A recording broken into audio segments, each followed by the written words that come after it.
Good morning, welcome, hello, thank you all for joining. This should be a fun project today.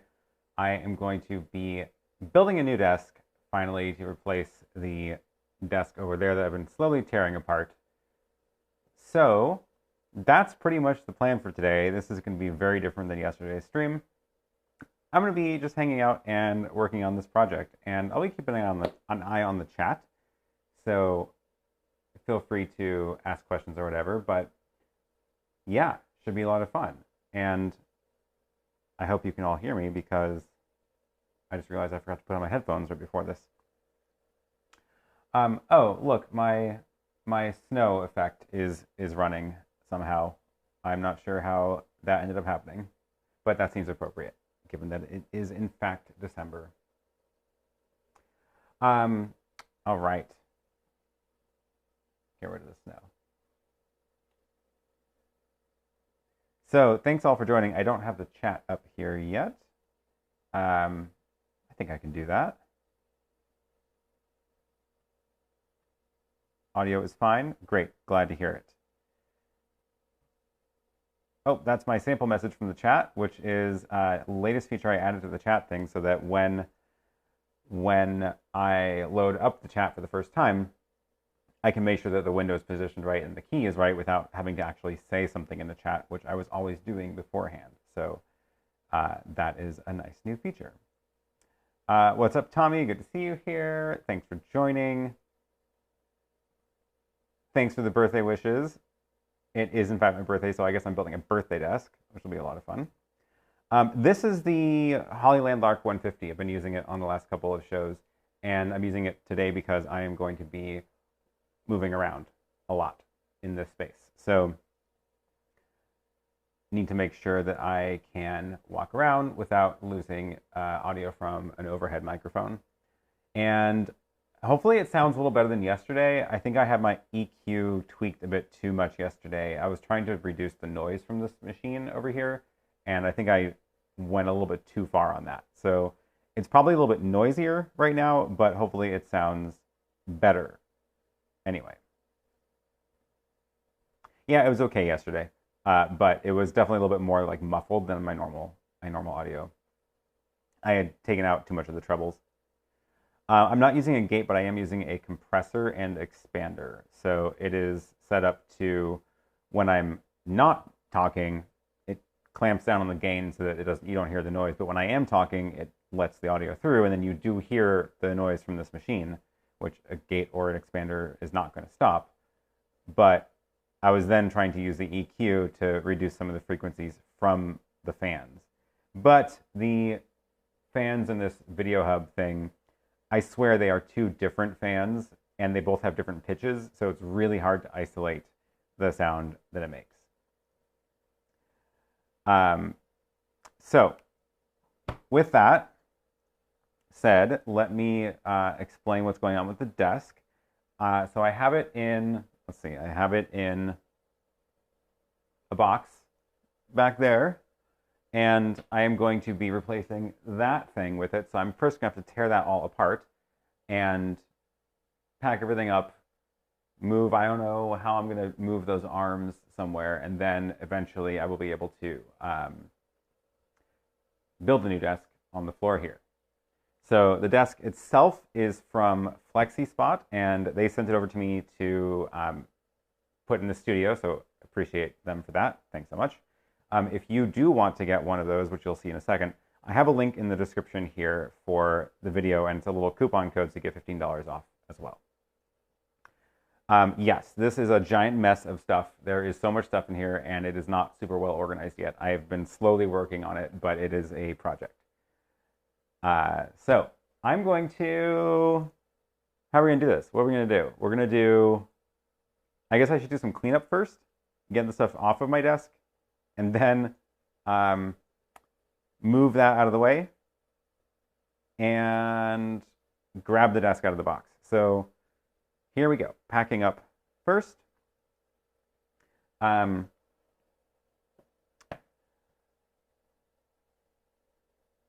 Let me grab my chat on my iPad so I can keep following along with what's going on there. Oh, thank you for the super chat. Oh, good. I'm glad you enjoyed these kinds of streams because they're fun for me as well. Yeah, I mentioned that I don't know that I'm not going to do a video on the VPN. It's just that there's a lot of moving parts to getting it working, so it's gonna take me a while to figure out how best to explain it in a way that is actually something where you can follow along. That said, a regular VPN, like a one-way VPN, or even a VPN where like a remote ATEM case can VPN into your own studio and you can control it, that's not as hard. That's a lot easier because it requires basically just port forwarding. So that I would almost definitely do a video on. The bidirectional site-to-site VPN where like devices on the network don't have to be aware of the fact that there is a VPN, that's the thing that's harder to set up, and it requires fiddling with router settings that are a bit of a trick. So, so no, I have not tried the Good Cloud. I do need to look into that still. So I haven't tried the Good Cloud thing, but I do use those routers, and those routers themselves are great. Jay says, I think I found a great solution. Travel router with 2 network jacks with open VPN and WireGuard. Yeah, that's the one I'm using. So the GL...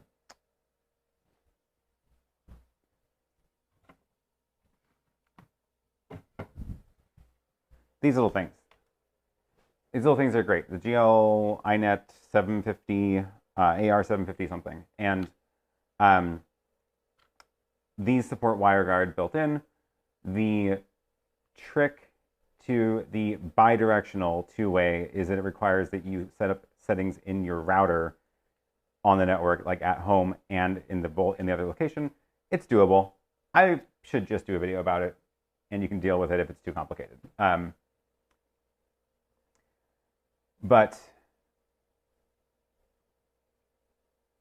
yeah, this is a good point, Joe. Yeah, the VPN tutorial is more than a short video, so maybe that is something that I could package up better. Why do you not use remote desktop software like RealVNC to control live chat every PC with the iPad? That's a good point. Actually, you know what's even better than that is because I have an iPad and a Mac, I can just use screen mirroring. So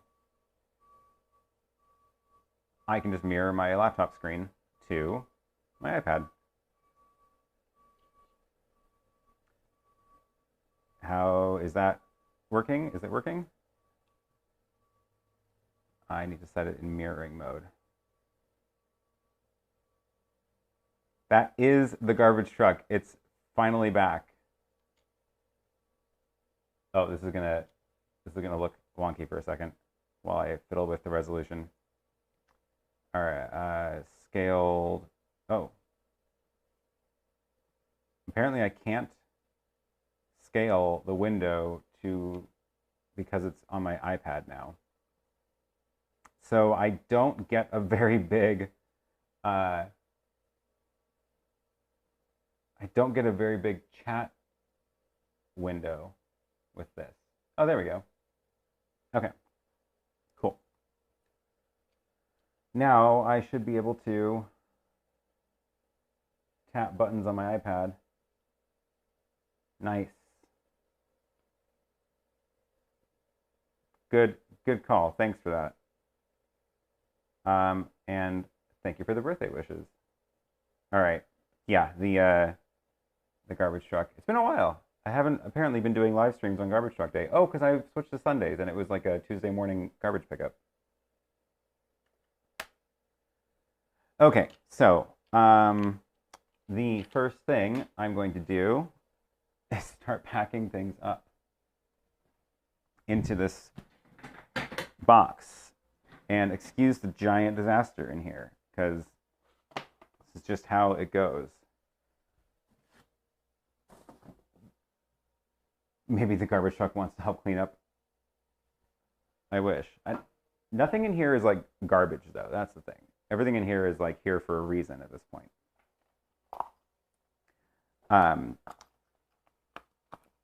Yeah, I've just got a lot of stuff on the floor because I don't have any built-in shelves, and I've been buying some shelving for the room and then filling it up very quickly, which is not great. And then I have a lot of these these sound panels that are floating around that I need to actually properly mount on the wall, and at some point I'm going to do it. I just don't want to poke holes in my nice new walls. Some of the stuff I feel like should not just get thrown into a box, but here we are. It's been a while since I've actually streamed something from this desk too, because I've been using that other space ever since the video hub came in.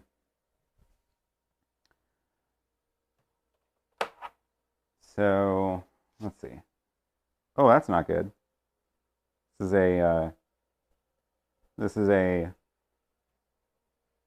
little HDMI dongle that apparently wasn't built very well, and the sleeve just slides off. So that's great.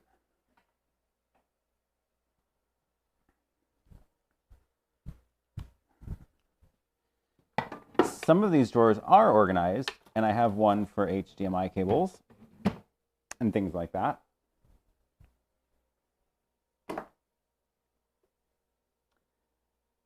I get a cleaning robot 2 days later, you don't have any cables or things left on the floor. Yeah. Oh, yeah, the ATEM case. I still haven't started or continued it because I have too many other projects going on, and I did not finish it in the day that I had set aside for it. So no updates there. And I just saw that Caleb posted an update. He has a mailing list for the case updates, and he just posted an update this morning saying that he has a redesigned version of it with like a back flap and stuff. So yeah, we'll see. Thank you, Matthew, for the super chat. I'll answer this, but I'm not going to be keeping an eye on too many questions on this stream because I am trying to clean some stuff. I have 3 cameras plugged in, HDMI 1, 2, 3. Is there any way I can set the picture-in-picture stays on for cameras 2 and 3? Well, there's the stay on with transition setting in the ATEM setup app, but I don't know what you mean with just for those 2 cameras. Probably the best way to do this is to make macros that do what you want. So you make macros for scenes. So you can have like a macro that says switch to camera 1 with picture-in-picture with camera 2, and then you press another button and it would switch to camera 3 as the picture-in-picture, and then no matter what configuration things are in, you just get those buttons to switch to your scenes.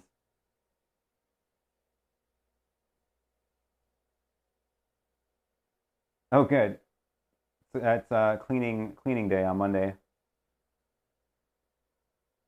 I just purchased Blackguard signboard, 24x36, hot glued sound panels on, then use command strips to attach to the wall. That's almost exactly what mine are. Mine are, it's plastic poster, not poster board, what do they call it when it's plastic? It's like corrugated plastic, and I've glued these panels, although for some of them I used the wrong glue, so they all started falling off. And I glued these little foam things on. I don't know if I trust command strips for these walls because these walls are textured, and I'm pretty sure they would just fall off. So I'm gonna like thumbtack or nail or screw them into the walls, and I have to just decide where they go because I don't want to be poking that many holes that I'm gonna have to paint later. Also, these do not match because I made these before I painted everything, and I decided that what I'm going to do instead is I'm going to, instead of 24x36, it's like a Tetris getting around in the studio right now. I realized that if I cut them into 24x24, then I can turn them and hang them this way, and then they match things a little bit better in here. So that at least they're like not just rectangles. So these are going to go around a room somewhere. Probably not this wall, but you know, that would be the idea, is hanging like this somewhere. And I think I can mount it with just probably one screw, maybe just like right in the middle. We'll see. We'll see. That's a project for a different day. Yeah, pin nailer is probably the right call. I wonder if I can get one that's like battery powered or something, because I don't want too many power tools that are heavy.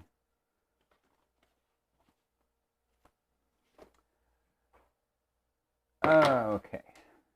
Haven't used the MP3 player ever since I started playing my intro from the Hyperdeck, which has actually been working really well. So the intro music from the countdown, that was being played from the Hyperdeck that is actually running the countdown spinner. And that's actually been working out great now. Little countdown animation that I made, and then the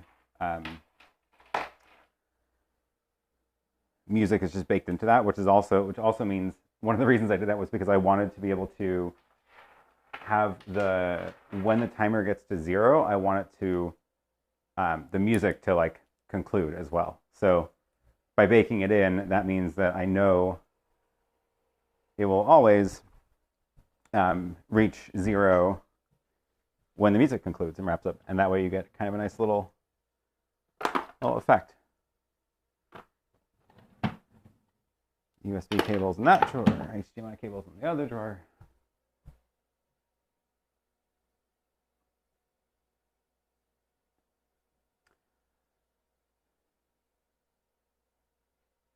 Okay, more SDI.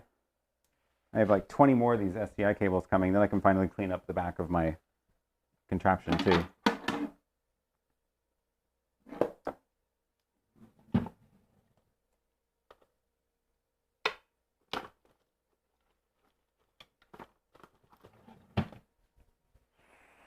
Okay, what else is on this desk? I have microconverters, USBs, HDMIs, my other ATEM. At some point, I'm going to have to move that over to here later today, and we're going to have to reconfigure some cables so that I don't go off the air while that happens. That'll be a fun challenge.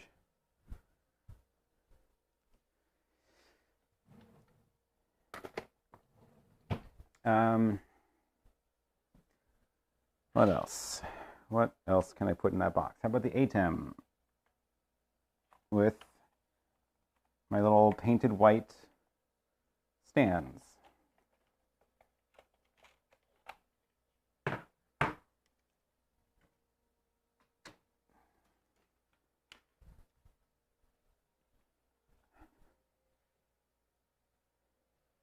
Okay. With any luck, all of this stuff is going to go back onto the desk, so hoping that this doesn't just turn into a box full of things that I never touch again.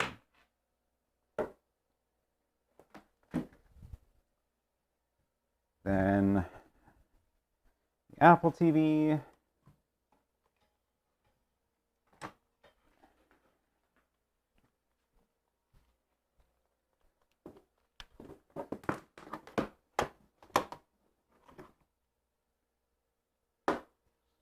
Oh, what a mess.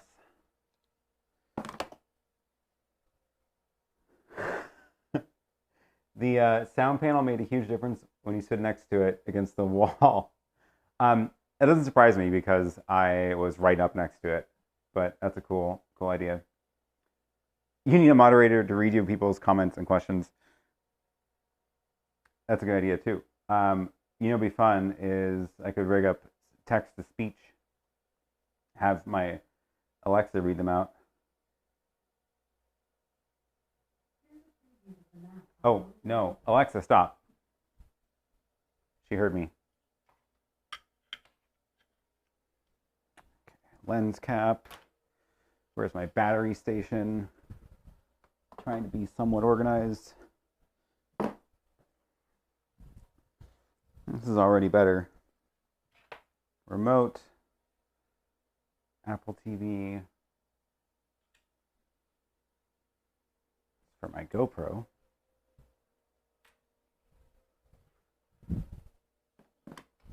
I'm so close to having the ceiling lights done too. I have this box that is almost done for the power supply for the lights, and of course I painted it white.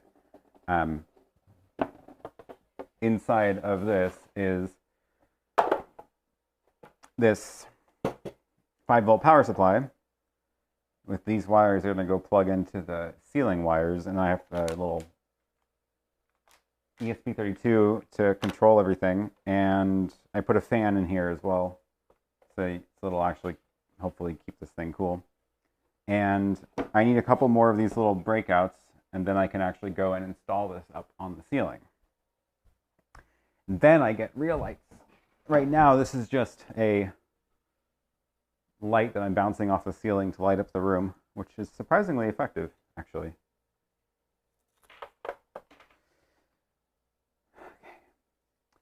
All this well-organized cable management I have to now disassemble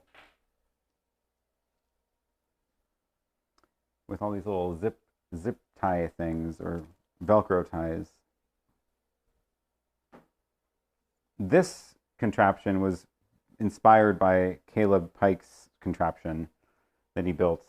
It's not exactly the same because I've got different requirements, but he did a good job listing out all the parts and modifying these monitor arms to use for things. Like this one's got a tripod head on it, so I can put a camera up there.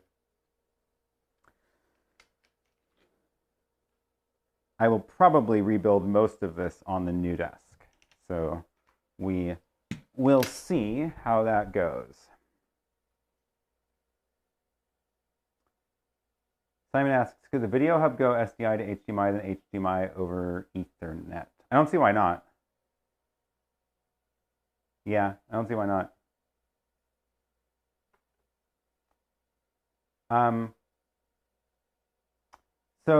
This is a good question. What happens if you use 2 streaming keys on 2 ATEMs at the same time? Jeremy, this is actually not my experience. So my experience with that is a streaming key can take over a channel.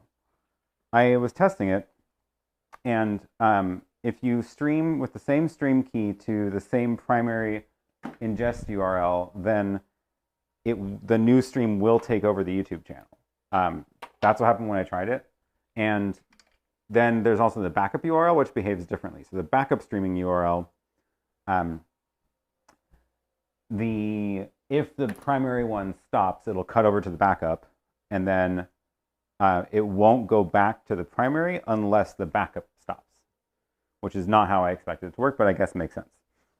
So you could use it to like hand off the show between different locations, which for like a 24-hour stream, which is pretty cool. Interesting use for that.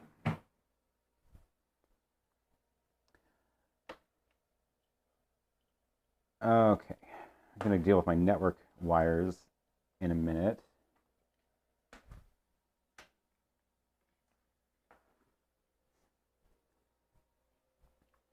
This is my Raspberry Pi that is, I think, actually fine, and I think it was my switch under the desk that was broken.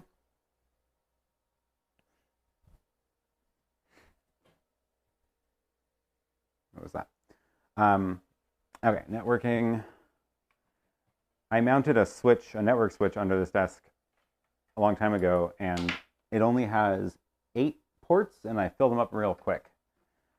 So for the new desk, I got a new one, which is this, the 16, and power over Ethernet in case I need to power some devices from it, which will be cool.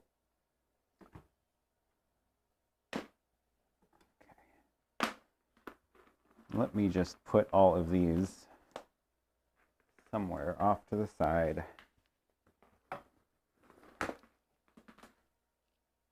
All of the network wires go on the floor. Don't need this for a while. This is a cool thing, not sponsored. This is Unify switch, and it's got 16 ports PoE support and powered from a regular computer plug, and it's managed too, so it actually knows what's all plugged into each port, and you can configure it to do fancy tricks. So that'll be a nice addition to the desk as well.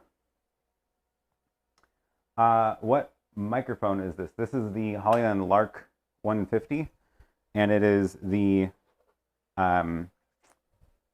their lav mic attached to it. So everything out of the box this time. Yeah, Unify is awesome. Unify makes great stuff. I've been enjoying it. Okay, my Stream Deck. Very tempted to get the bigger one of these too. This is my little thing I just 3D printed a case for. This is a little LED. It's not a good shot. Do I have my overhead camera?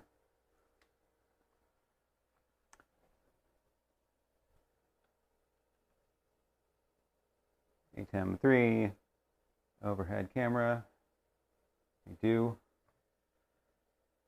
There we go.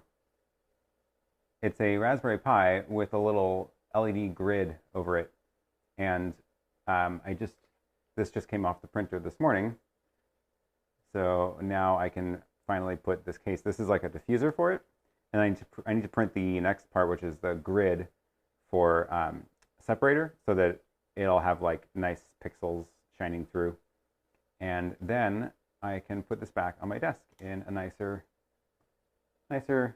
looking package. What was I doing?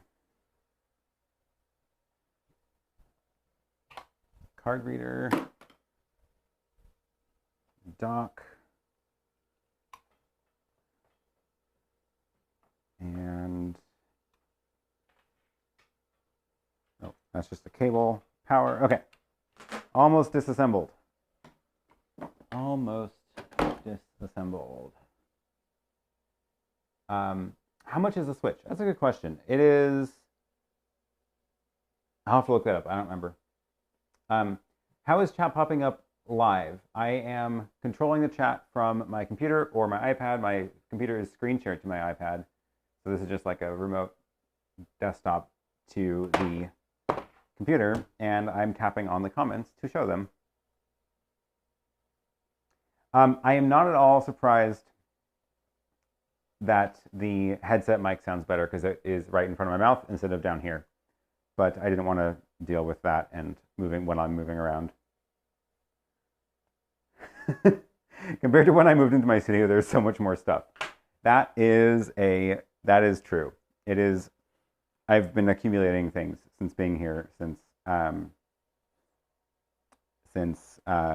June or so when I moved in. $199. That sounds about right. Yeah, it's a good deal. Oh yeah, if you're wondering about the actual comments for the chat, I do have a video explaining how all that works as well. So go take a look. A few videos back, I talked about and did a whole tutorial on how to make that work. Okay. USBs. I don't remember what these are for, so I'm going to put them in my USB drawer. What iPad app for screen share? It's actually just Mac. It's what do you call it? Screen mirroring. What do they call it? There's a name for it on Mac. AirPlay? Sidecar. That's the one. Sidecar. So my computer just sees my iPad as a display, but the pencil can control it too. Oh my gosh, almost done. Almost done. I don't know what the Velcro is for, so it's going in the trash. The other problem with this is I don't have a good trash situation in here, so I end up with boxes full of trash that I then have to deal with somehow. So yes, I got a notification from Unify Network that says my desk switch was disconnected. It is not wrong.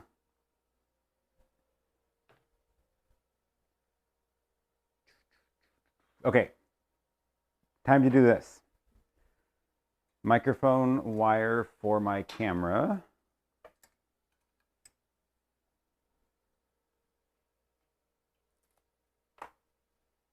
Very nicely taped to this arm. I think I'm going to do this differently when I put it back. I don't actually like how large this is. I think I want something smaller to attach to the pole that can get the microphone to about that spot. I do like the position of the microphone there, but yeah.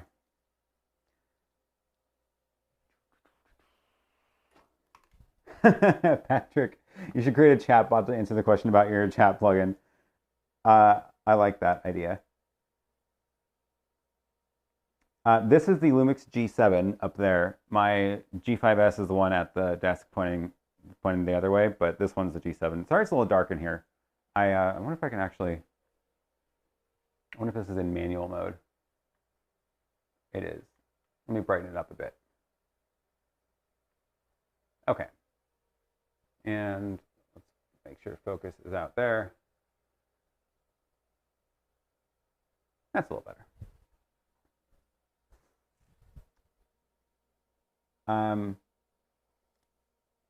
Oh, thanks for the super chat.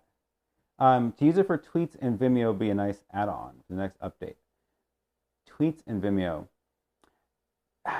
It's a tough one because the way I did that, it actually is just literally restyling the pop-up window from the browser. So this is what I'm, oh, now I'm blown out. This is what I'm looking at.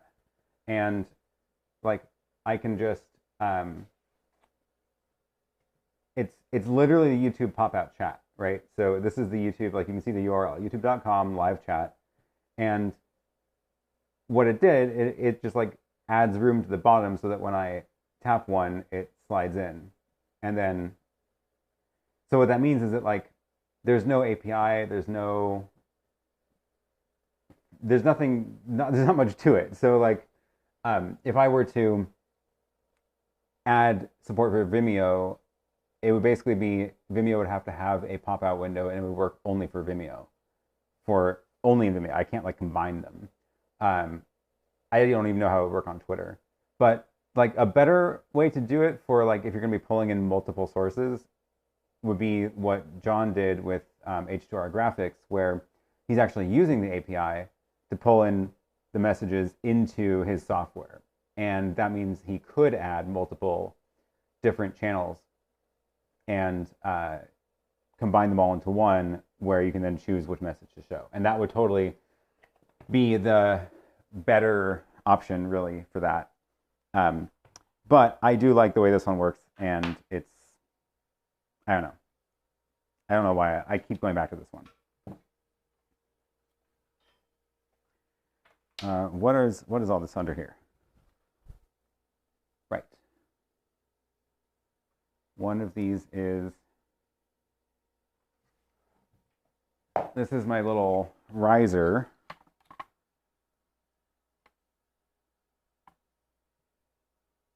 One of these is for data, one of these is for power. Got it, okay. This is my little riser that I can hide stuff under, which has been very nice, but it's not in white. I don't know what I'm gonna do. I might have to, the problem is I don't think that my paint is sturdy enough to withstand like putting stuff on it all the time. Everything else I've been painting is not a surface that I normally touch all the time. And this, I put stuff on and it gets a lot of wear, and I don't think the paint would survive that. And they don't sell it in white. Okay, that is, oops, that is the power for the dock.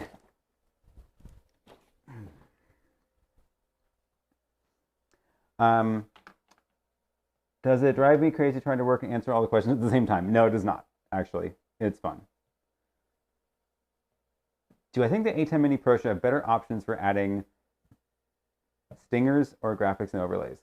I don't, because it's mini. It's a mini. Their higher end ATEMs do have support for fancier stuff. I don't think that it needs to get added to the Mini, honestly. There's a lot of options for doing that anyway, using external generators, like what I'm doing with the chat, for example. So I think that's fine. Paint it white and spray another transparent surface above it. I guess, yeah, maybe I could get like some sort of really strong enamel thing to do it. We'll have to see. There's also a wireless charging surface on it, and I would have to decide either to paint the charging surface, and hopefully it wouldn't affect the charging surface, or tape it up to not paint that part of it.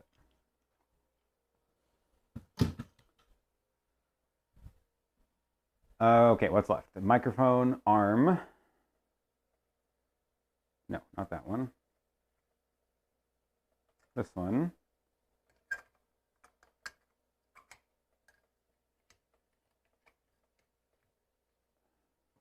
Little tiny microphone on the end.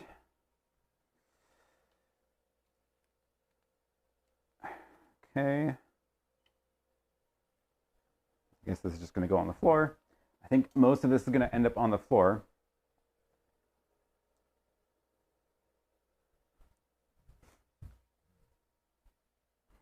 And power for this light.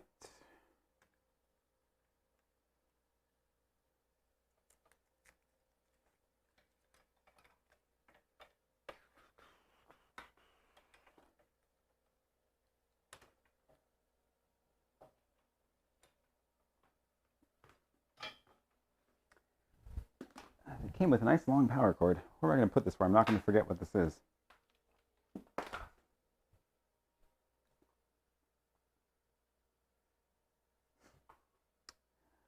There was no cord management under that. It's just about 3 inches up, and I just shoved things under it. It's a giant disaster, actually. But that's where I was hiding like the Raspberry Pi and the Apple TV. All that stuff was shoved under there, and then just a giant mess. And because of the way I got my desk here, I have the back accessible to it. So I can get around the back here to get to everything if I need to, which means I can cheat a lot. Okay, power.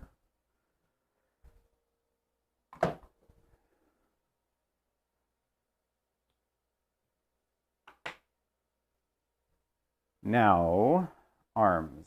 No, light first. What am I going to do with these monitors?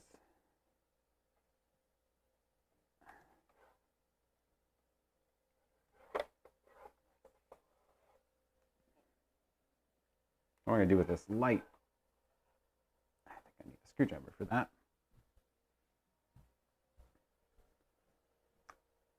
Where did I put my screwdriver?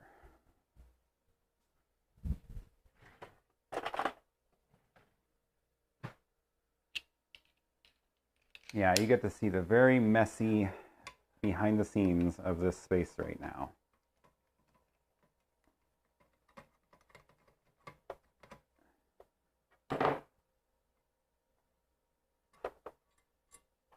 Okay, there is my light panel.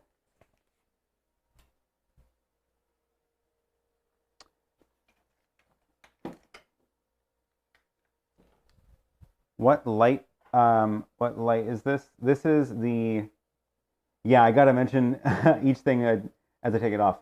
That is a 1x2 LED panel. I forget the name of it. It was from Amazon, and I think it's not actually sold anymore. I'm pretty sure I did link to it in now I don't remember what video that was in. Any video that you see where I was filming it from this, so actually most of my live streams before a couple weeks ago, I believe I linked to it in the description of those videos because that was the main light for those videos. But I'm not sure if you can actually find it anymore, at least that exact brand. It was not a brand that I recognized. It was just a random Amazon brand. Okay, last things. I'm going to leave this whole thing built. I'm going to try to flatten it out. And then hopefully this will just rest on the floor. I do want to take the monitors themselves off. Pretty sure. And it looks like I never actually properly put them on, which means they will just lift off. Funny, I forgot to put the little bolt on top. These are two 24-inch Dell monitors, and I got these because they are exactly 1920 by 1080, which is normally not what you want, because 1920 by 1080 is not great for computer monitors, but the reason I like it for this situation is because when I mirror my monitor into the stream, it's native resolution that I'm seeing as what's on the stream. So I know everything's in the right proportion, and everything that I'm seeing on the screen is also ending up in the live stream. Plus, it works well for the ATEM Mini then as well as a multi-view. Oh, thank you, Zach. Yes, Positan, and is also sold as Andor, still available for 200. Great. Okay.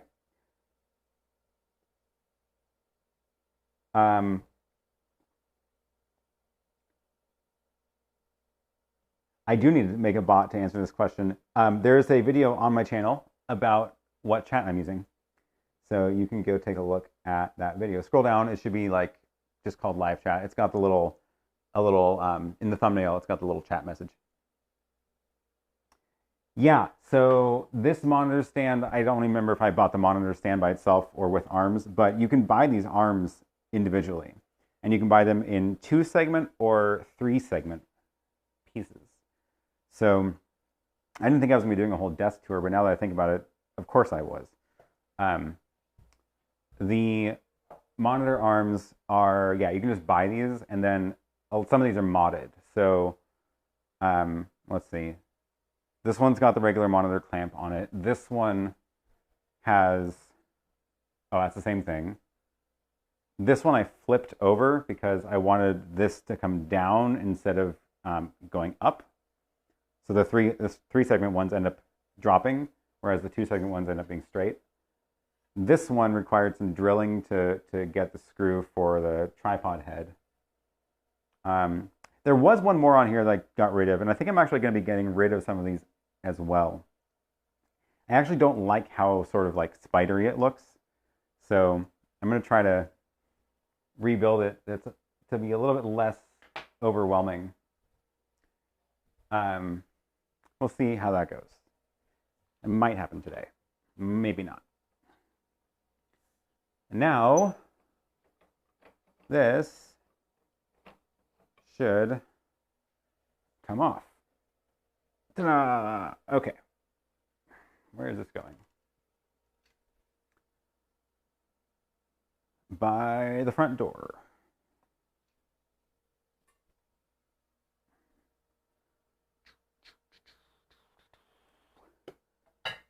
Oh, that's a... Wow. I'm not going in that door anytime soon. Okay. Oh, and then, let's see, that's the network switch. Back here, I have a power strip that I've strapped to the desk, which is a great trick for getting a lot of outlets. So this was, oh, it's on a very long cord. It's like a, I don't know, 16 outlet or something. So that's where everything was plugged into.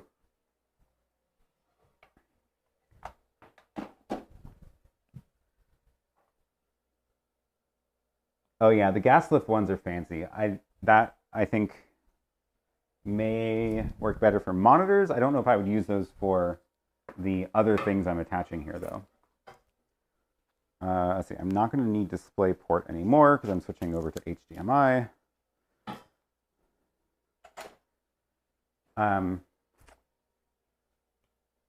That desk looks really wobbly. Yes, it is, in fact, quite wobbly. So, goodbye wobbly desk. I am impressed that you can recognize this sunshine. But yes, I am in Portland. It is a delightfully bright, blue sky, wintry day in Portland.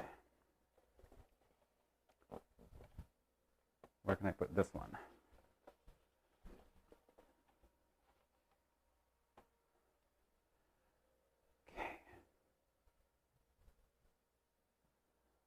Wonder if I bet I taped this to the desk and now I don't want it there. And now it's gonna be impossible to get off.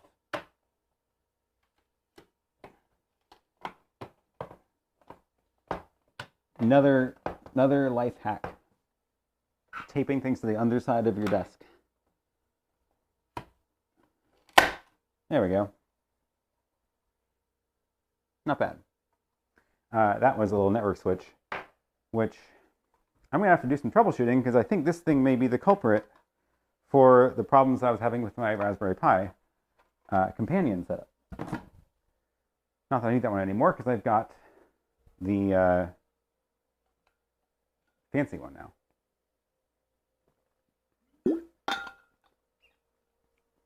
Okay. Gas lift are nice when you reposition your monitor a lot, but multi-fixed position monitors are easier to deal with. Yeah. I don't reposition my monitors at all, actually. Okay, now, what is left on this? Oh, there's another thing stuck to the bottom, which is a headphone holder hook.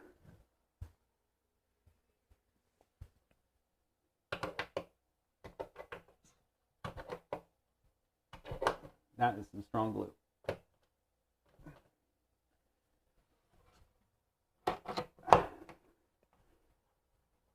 Oh. Okay. Oh, it's also got little screw holes, so I guess I can maybe screw it back onto the new desk.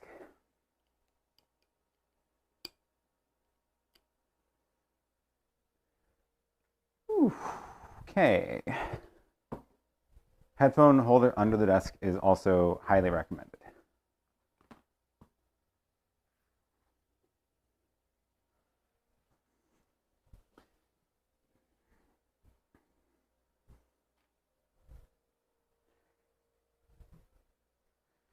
Why don't I just flip the desk upside down? Too late. I'm done. Could do a Curtis Judd style giveaway with my box of junk. It's not junk. Some of that stuff is very useful to me still. Some of it. I did like his giveaway. I just caught the very end of it yesterday, so I didn't enter any of them. For this, you should use Velcro that guitar players use for pedal boards. Is that like where the Velcro gets glued to the desk and then you can unvelcro it? I don't actually know about that.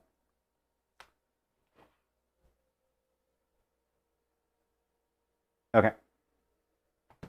Now, last piece is to decide what to do with this desk. And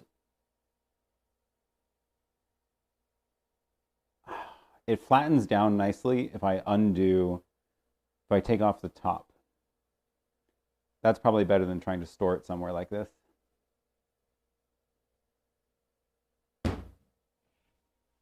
Anybody want a desk? We'll do a desk giveaway.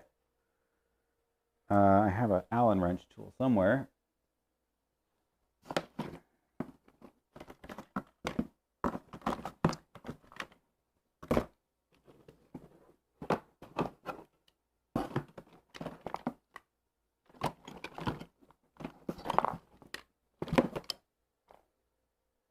Bring it outside for the garbage truck.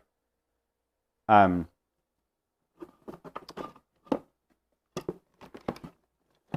it is. Wow, my Allen wrench tool ended up at the very bottom of this box.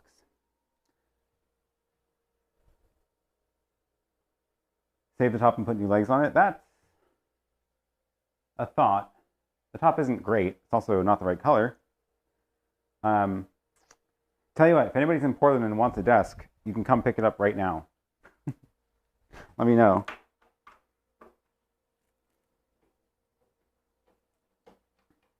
It's a little wobbly, but it's mostly fine.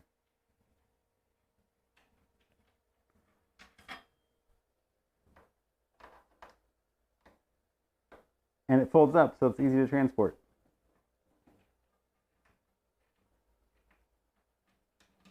Once you take off these little screws.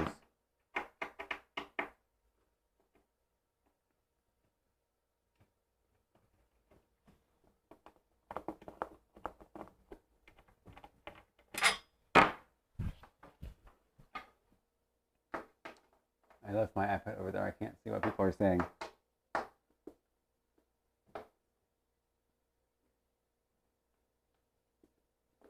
I don't know why the bottom of the desk is this weird red color.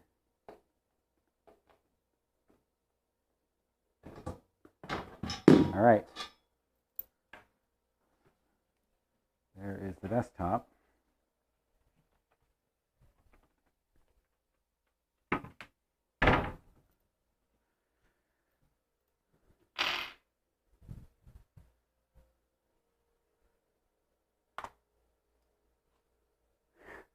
Put it in the corner, use it as a shelf. Put it outside with a free sign. Yeah, we'll see. I don't actually know if this desk is actually bigger. I think it might be the same size. It wasn't, like, space wasn't the problem with my desk, I don't think. I'm still keeping the other streaming table too. I'm not getting rid of that. The desk is for when I need computer monitors in front of me for live streams and workshops I do. That table, I keep pointing over there, and like you can see it, even though it's not in the shot. But that's the one with my overhead camera, and that one is I'm going to get rid of the rack mount thing. I'm moving the rack mount thing to the desk, and that's meant to be my big open surface for when I want to show boxes and stuff. Okay, this should fold now. Uh-oh. Oh, I broke it. That was smart. There's another screw. Well,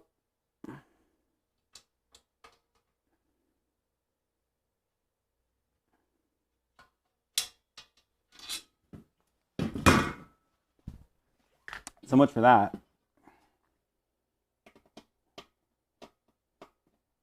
Or will it even go back? Oh boy, that's a mess. What have I done? I don't think there's any hope. I didn't think I was strong enough to do that.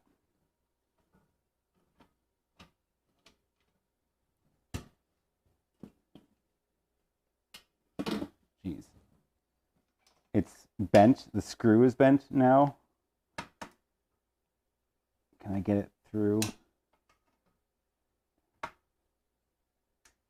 Yeah, this might not be a functional desk anymore.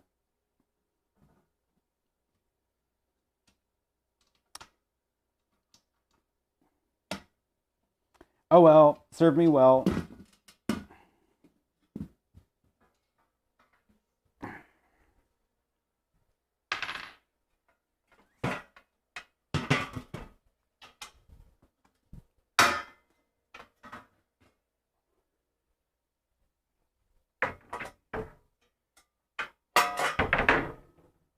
Okay. That was awesome.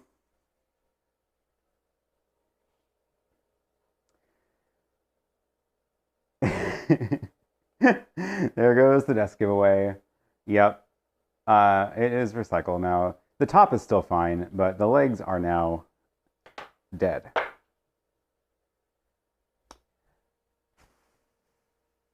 Okay.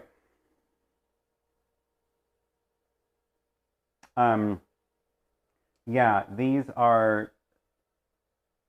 No, they're not IKEA. They are... What's the one that's sold on Amazon. I did a great job of merchandising this live stream. I should have had all the product links to everything in my office all queued up. No, it is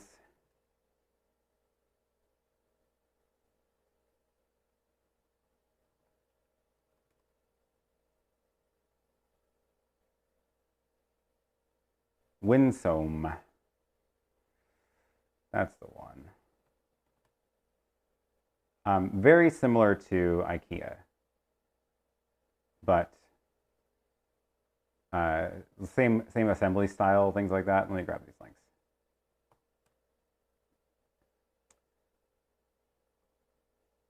So I have, I've got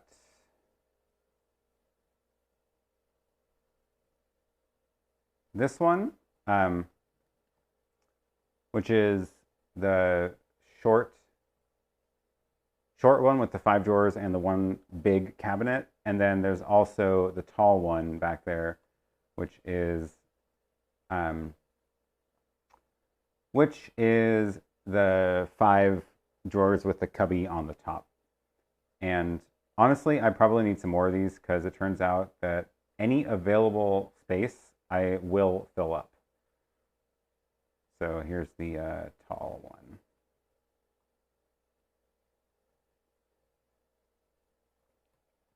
Yeah.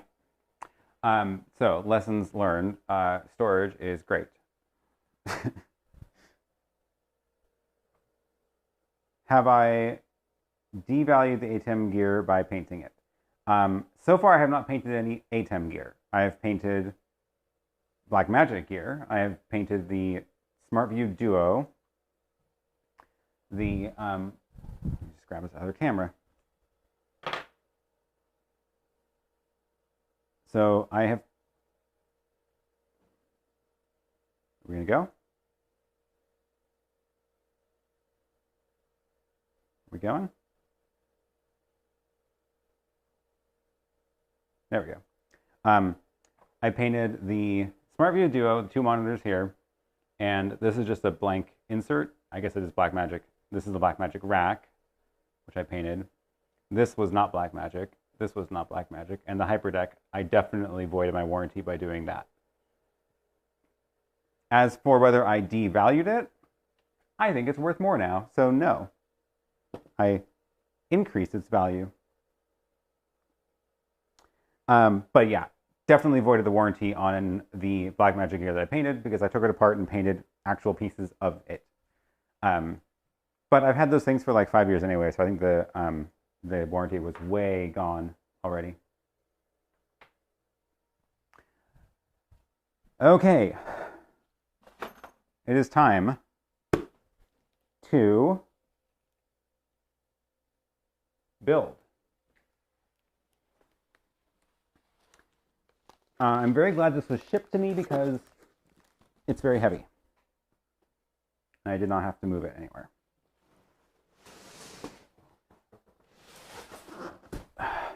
Do I have a blade of some sort?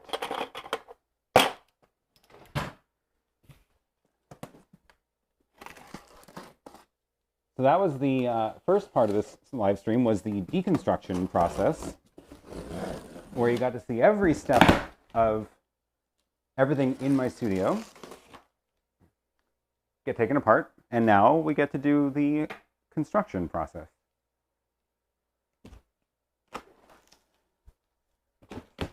It's hopefully more fun.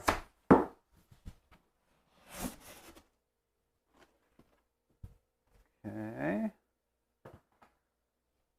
Comes with instructions. Very short instructions. Looks like putting legs onto a tabletop. Okay, I can do that.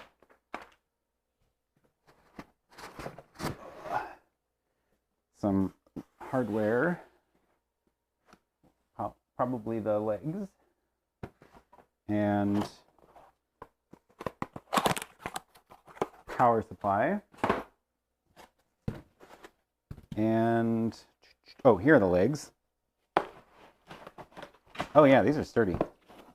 I think this is not going to be wobbly at all like my other one. These are sturdy legs. This one's got a little power cord going into it. Okay. And foam, which I have to get rid of now. More foam.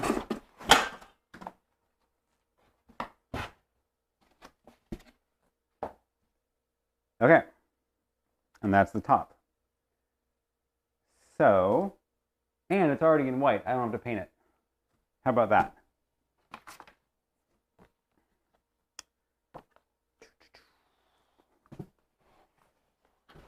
And that's the bottom of the box. Great.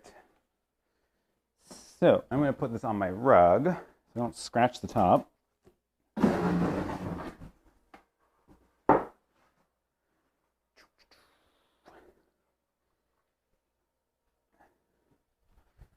See the motor looking thing there.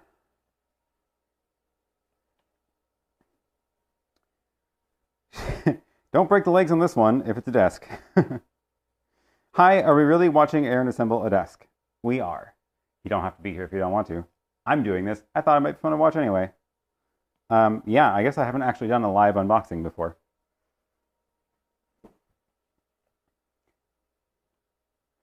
Oh, hi, Nagisa. Thanks for joining. Oh, nice. You bought or built a Flexispot a few weeks ago. Nice. This one is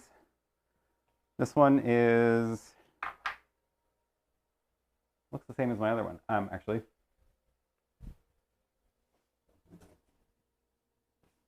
Doesn't actually, where's the size?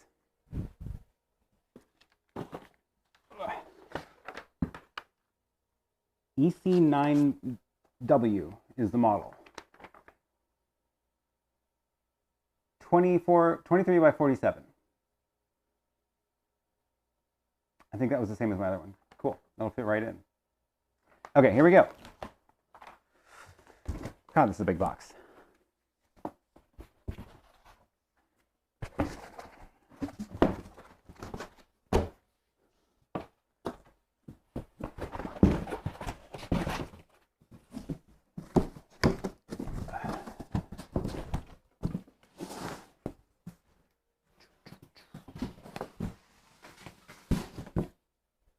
Make sure the camera can see the desk, because I'm going to want to be able to use this footage again later. Focus.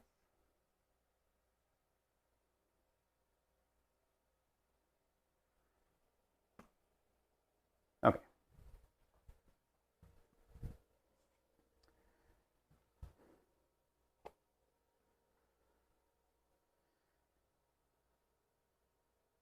Nice. Same size? Cool. Yeah, this looks like a good size. I think it'll fit everything nicely. Good. Have fun, Paul. I don't think I should assemble it on the box. I've got a rug here, so that's keeping the top safe. It'll be fine. Apparently I can't scroll on the iPad. Okay. Better view? Yeah. So now, oh, that's the buttons for the up and down. What's this? What is in here? Oh, the feet. That makes sense. That's it.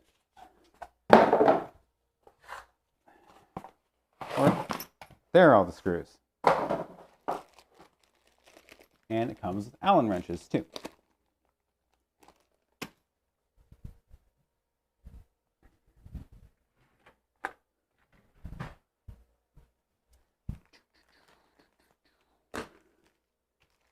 Okay, they're nicely labeled A, B, C, D.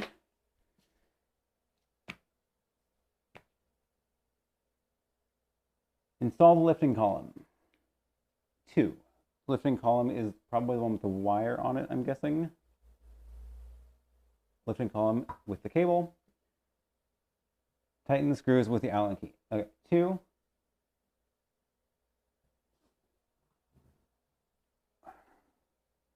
Oh, interesting.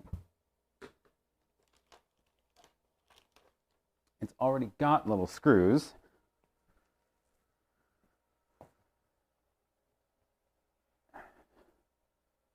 already got little screws in here. And then it goes and rotates on to that. That's cool. Okay. One. And I just tighten these down.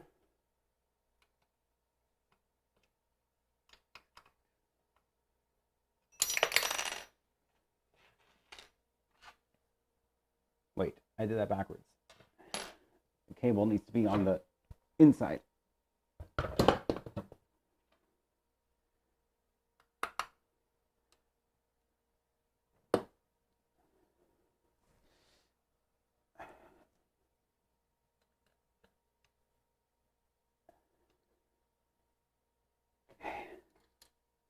Not bad. Nagisa says, yours came more assembled than mine. I had to screw the stuff onto the bottom. Interesting. It's only like 3 screws keeping this part on the desk. I wonder why. Oh, I guess if this part, no, that's all welded together. So this is all one piece. Maybe it was because shipping. It would be easier for them to ship it if it's already assembled.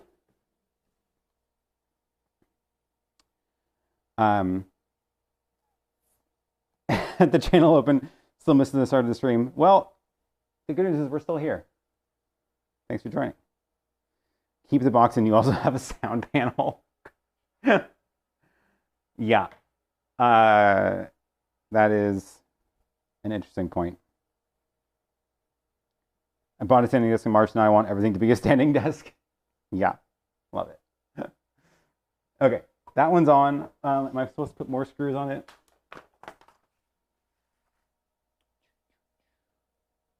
Tighten those, yes. 2 more screws, screws B, to really tighten that down.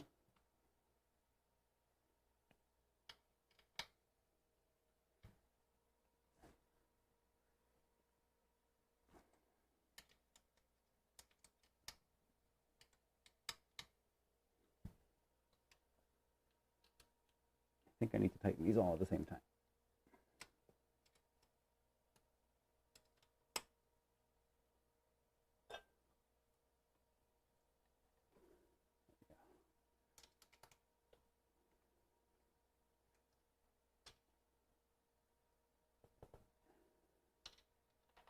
Now those are all lined up.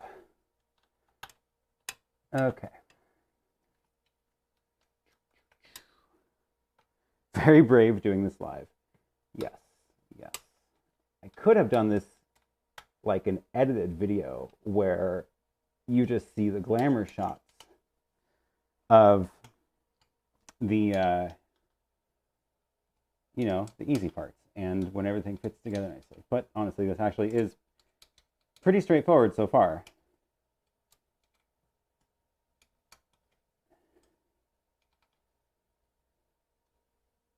And I, without cursing, trying to not get this stream flagged. For some reason, my streams almost always get flagged by YouTube as unsuitable for all advertisers. And I think they have some speech to text recognition going and are mishearing me saying stuff. And then it gets flagged, then I have to dispute it, and it always gets recovered.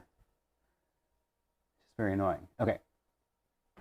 Rotate the column, inserting it to the bottom to avoid height difference. Rotate the column after inserting. Okay, 3. Yep. Same thing over here. Is that one of these the inside and the outside? No, they look the same.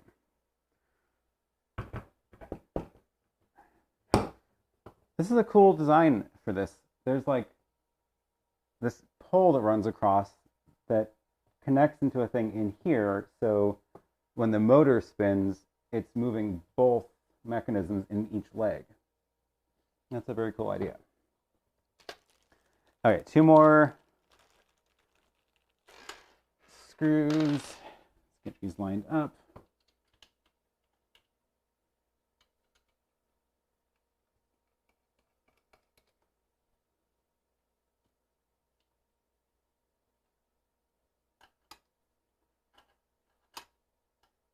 Wrong Allen wrench.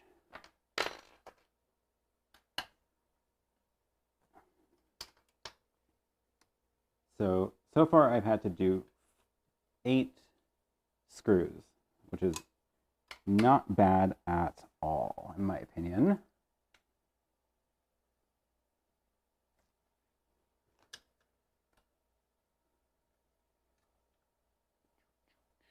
Okay.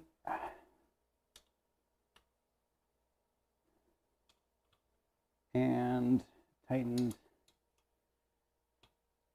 Yep. Good. Now what? Feet. Feet go in with screws C. Make sure I get these on the right way. Looks like, I'm guessing, this. That looks like a desk.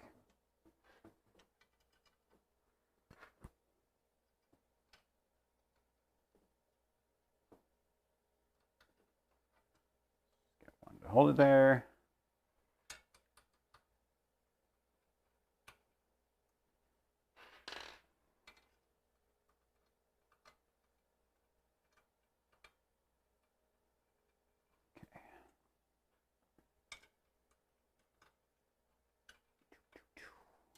Those 4, tighten them all.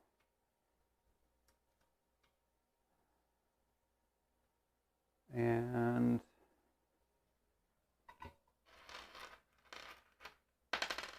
other leg.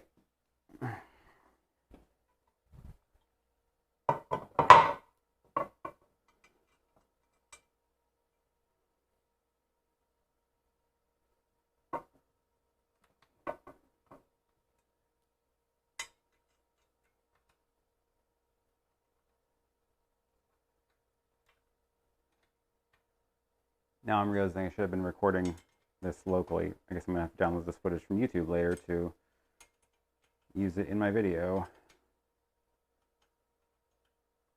At some point, I'm gonna do a proper studio build out video talking about the whole process, showing the construction pictures of that wall, doing the electrical wiring, if I can find all the footage. Okay, those are in and tight, and install the hand switch. That is this piece.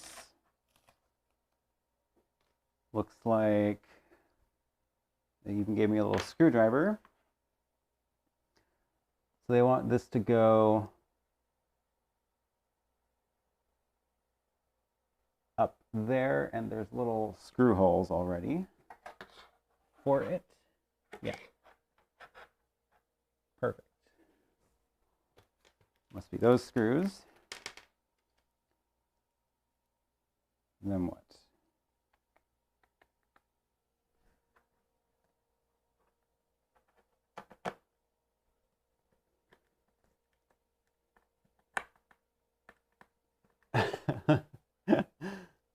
This is it's like having 110 supervisors and 1 worker, kind of like an old job of mine. Why can't IKEA make stuff that's easy to build? I know, this is honestly like not much to it. I feel like I'm just doing some finishing touches on it, but it's already mostly built.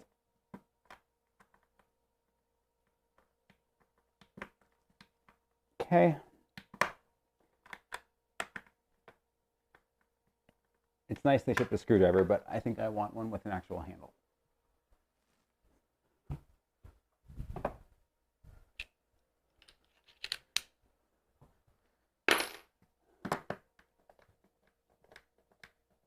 Where is that cable supposed to live?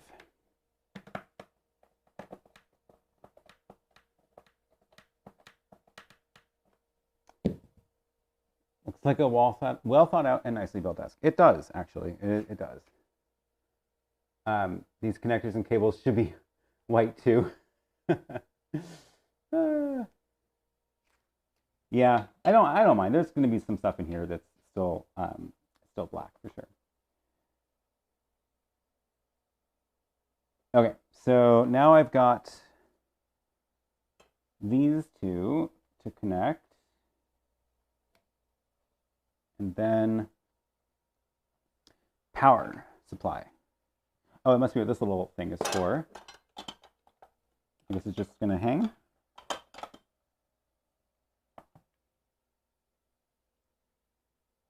Insert the adapter to the bracket at the tabletop. Yes. And that goes in here. Which way is that going to go? Let me go the other way around.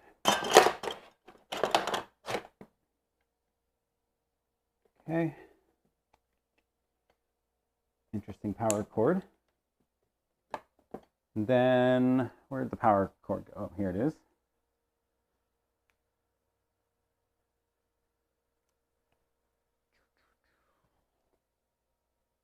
Fix cables to the tabletop with clean management to keep desk clean. Oh, is that just like, they just shipped little cable ties? That's cute.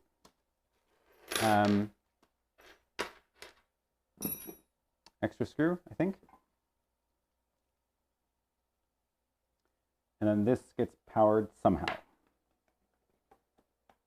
Okay, I think that's it. That really was not bad at all.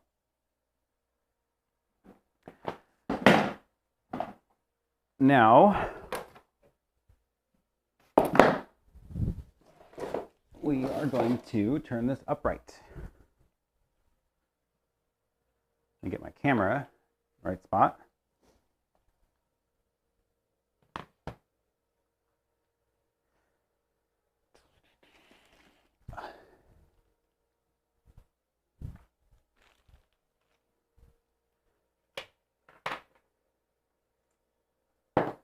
All right. Move this back into that shot. So you can see the giant disaster back there.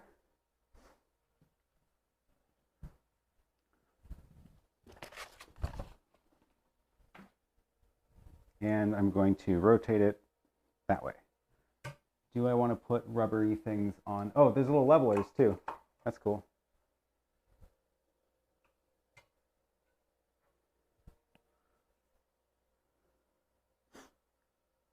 Drum roll.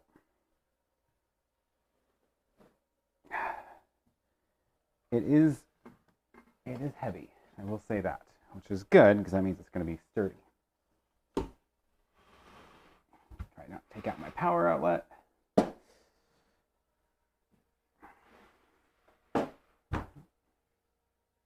not to break my back. What just fell down? Power cord, that makes sense. All right.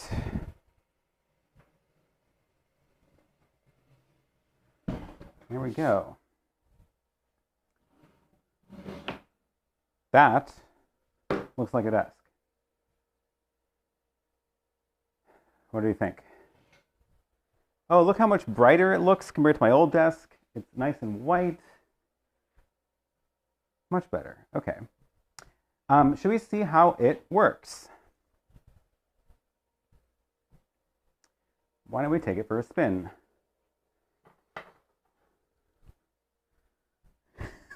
That moment you feel terrible because you would normally go help somebody lift and you just have to watch them struggle on their own.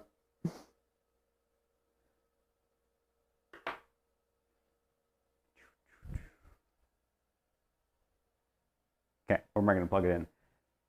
Can I run my power strip on the side like before? That's the other question. Although, apparently I need to get this in white. No, I can't. It's too tall. I can if it goes awkwardly off to the side. Okay, this is a floor strip now.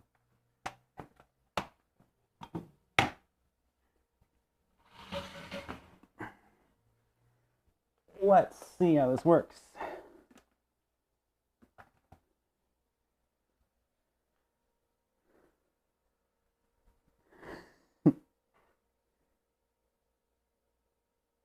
I think this is as low as it goes. Yes.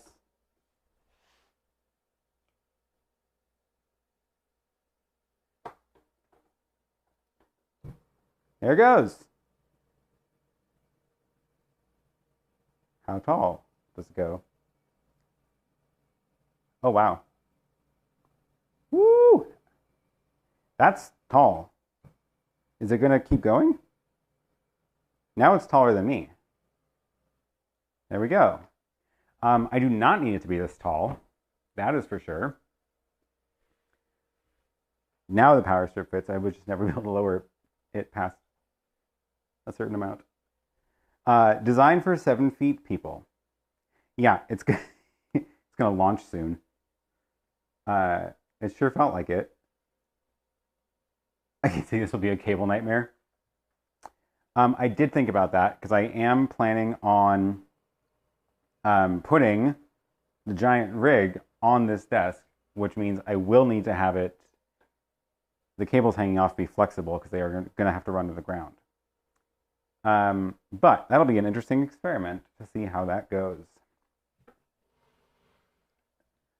Okay. So how does this feel? It is certainly more stable than the other desk. It's not really wobbling back and forth, even though there's no supports on the bottom. This direction, it's pretty much solid. And yeah, no, it's pretty much solid.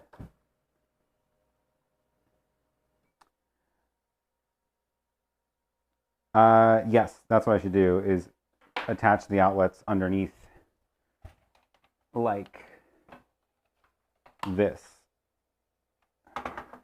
That would work. I gotta decide what else I'm gonna be putting under here as well. But this, I think, is a good plan.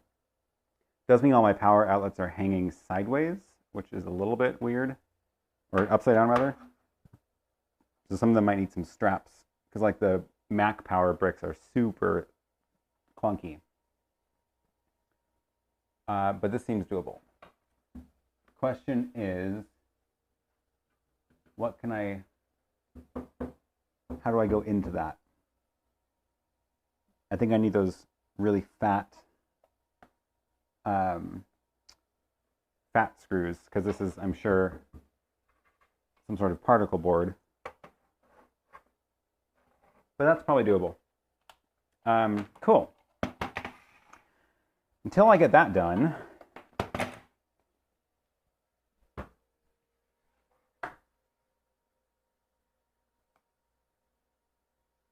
special tape. Interesting. That's a thought.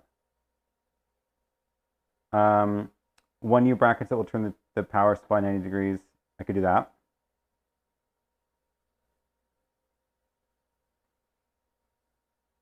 So, all right. 3M tape. Maybe maybe 3M tape is the right way to do it, because there's a flat surface on the side and I could make the strip sideways mounted instead of upside down.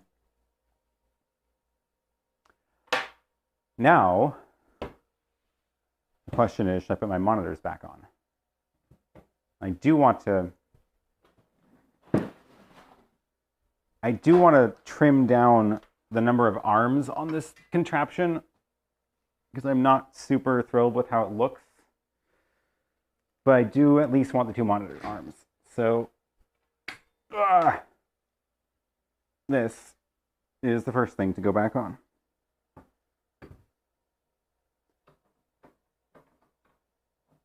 Yeah, that's gonna be a weight test.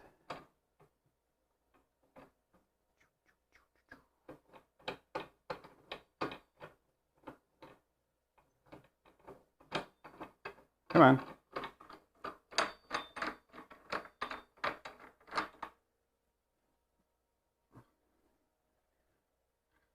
So I guess the question is, how much weight can this thing support on the back? Hey, if that other desk can do it, this thing can do it. This thing is a beast. This is a lot taller than my other desk already. What's desk height?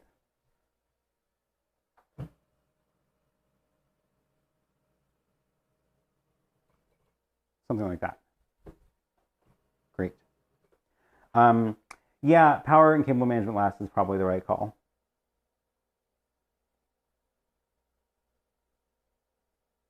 Don't hit my ceiling. Good call.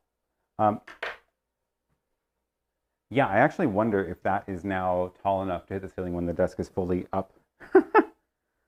I hadn't thought about that. I did also get a UPS because after that live stream with Joseph, where I lost power and I dropped out of the stream, I was like, it's time to get a UPS. So this is going down here now. I think I'm just gonna leave it on the floor because it's really heavy. I have no interest in connecting that to the desk, having the desk support that.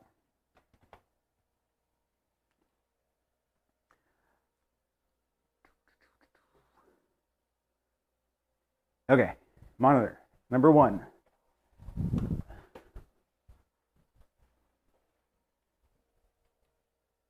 Ugh.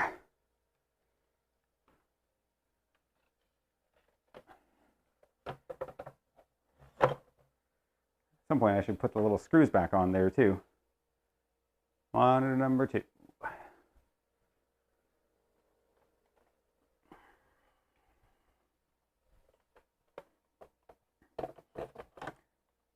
Okay, that is some weight.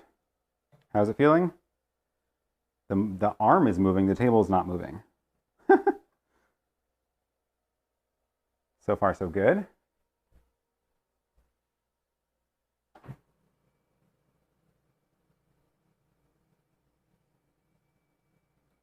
Yeah, look at that. It's super strong.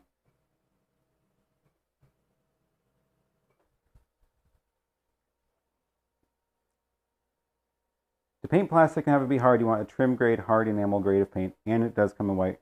Go to a good paint store and ask.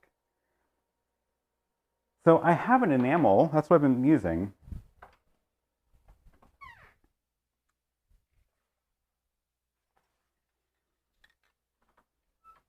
This is the stuff I've been using, Rust-Oleum Semi-Gloss Protective Enamel. And it's been working well, but it does scuff if I like beat it up. And I don't trust, like, for example, if I'm clamping stuff to the arm, if I was to paint this white, I'm pretty sure as soon as I clamp stuff to it, it would rub it off or chip it off or whatever. It'd be nice to paint this whole thing white, but I don't see that happening, honestly. Okay, where do these go? Closer together.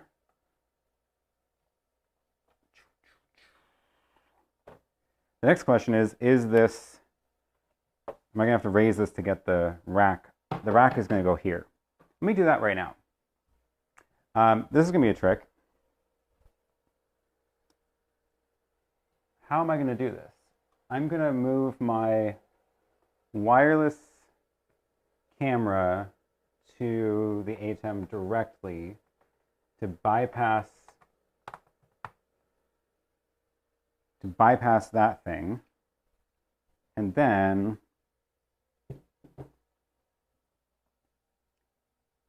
I should be able to shut off. So I should be able to shut off this now, and the stream won't be affected.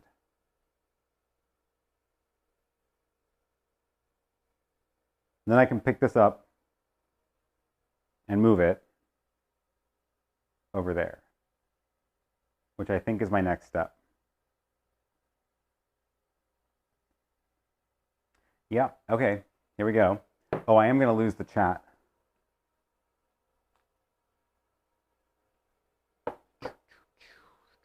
I'm going to lose the chat when I do this because the chat's plugged into this rig. I see a bunch of people talking about the UPS. I should probably, yes, plug it directly into the wall, especially because I have the wall outlet right there. Should that gear be on a desk or in a wall-mounted rack? I got this rack because it's a desktop rack, and I'm planning on like putting the ATEM in front of it for using this stuff. So that's my theory.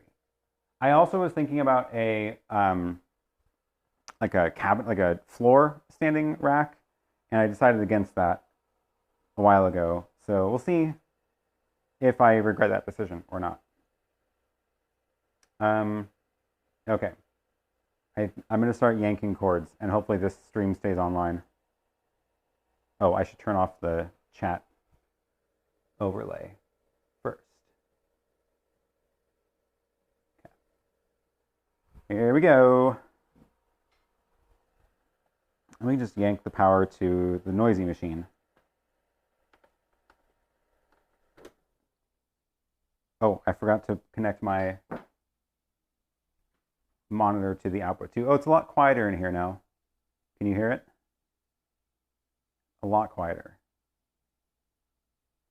I do want to grab my monitor output though directly into the monitor so I can see what I'm doing. I think it's this one. Yes. Now I am about to be self-sufficient from the machine.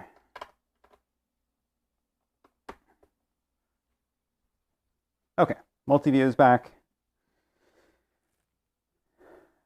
Oh, my camera receiver is being powered by this little power brick, so I can't move that yet until I get a new camera online. Sorry, I'm going to pay attention to the chat in a second. I just want to get this thing unwired. All of that work, all of that wiring, all of these little converters.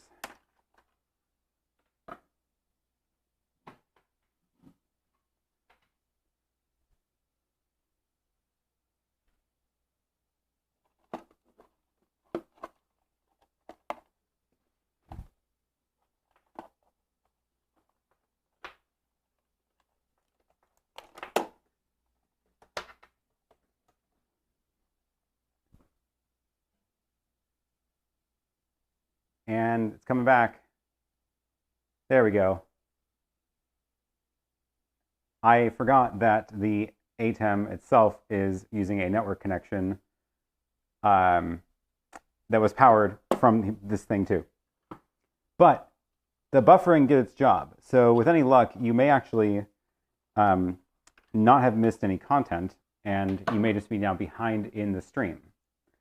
So take a look at your playhead on YouTube and see if it says live or not, because I think it'll play from where I left off, and you're now a few seconds behind. So if you skipped live, you can skip that little mishap of me realizing what was wrong and fixing the connections,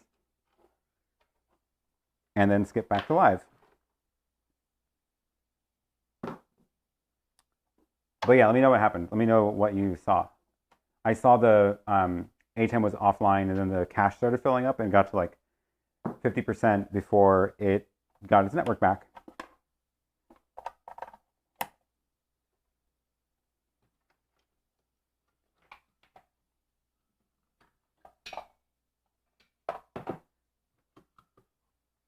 A lot of these little converters. No frames were lost. No frames were harmed in the making of this video.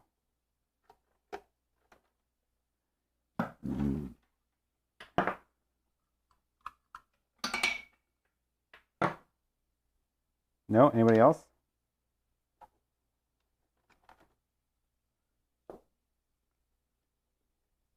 It says minus 55. Yeah, okay. So if you just hit the live text in red, it'll skip you ahead, and you'll lose a minute. I mean, you'll skip a minute of content, but whatever. That does mean that the whole recording of everything should still be there, which is great news. Just trying to get enough of these undone so I can actually like remove this from this desk without taking everything with me.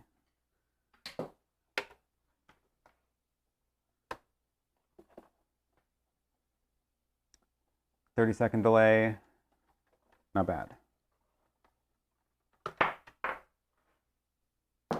Okay.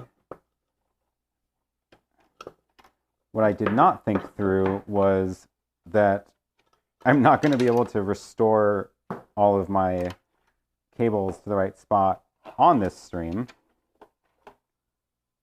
So now I won't be able to like show you all my camera angles again. But that's okay. Almost got it. That is a lot of SDI cables.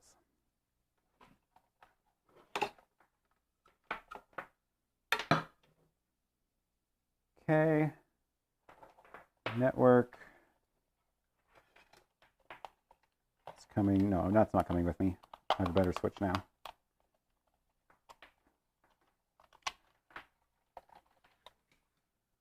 Gonna deal with this mess later. Chromecast and network and network. There we go. Okay. So this is hopefully going to fit over here.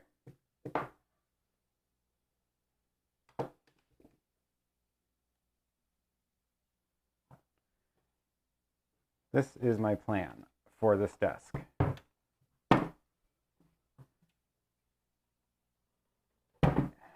How does that feel? I need this camera on wheels.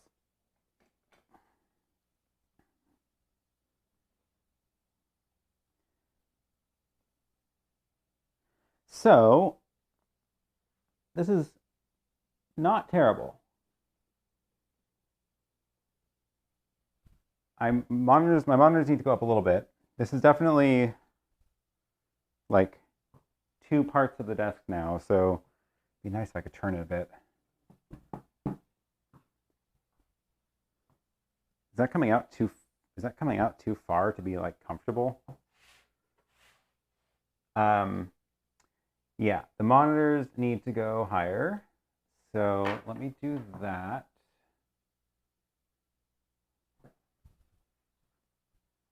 I should do it without the monitors on them. How much higher? Like 2 inches?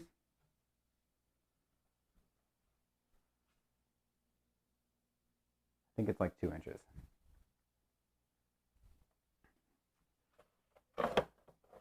Get this weight off of it.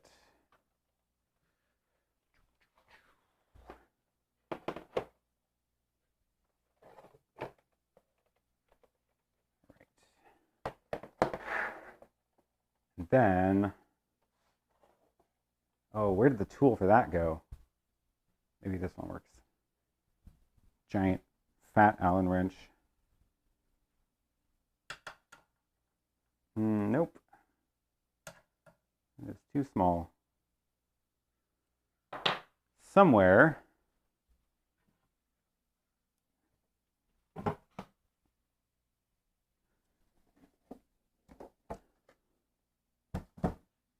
Somewhere in here I've got more tools.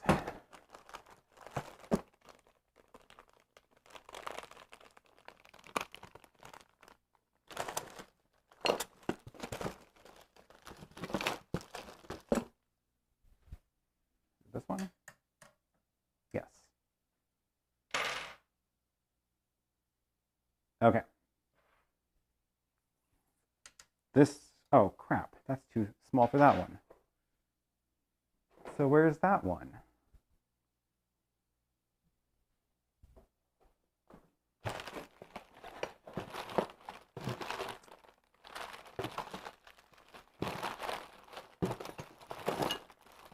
Shoot.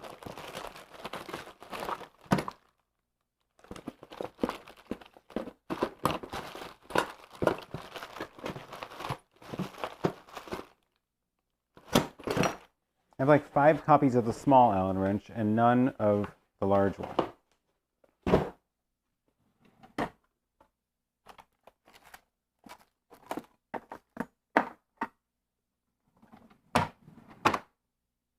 Great. What do I do with it?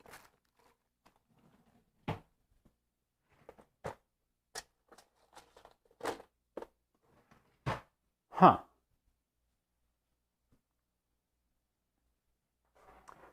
Let's see what's going on in the chat.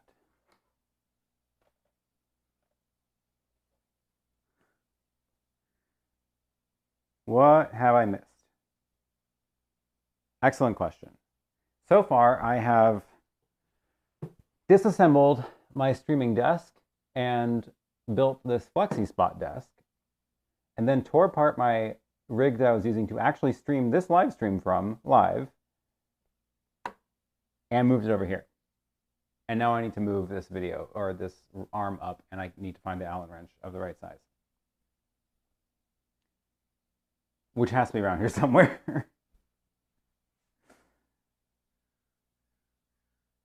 Have I thought about a Manfrotto auto pole to mount the overhead lights so I can move them around the room?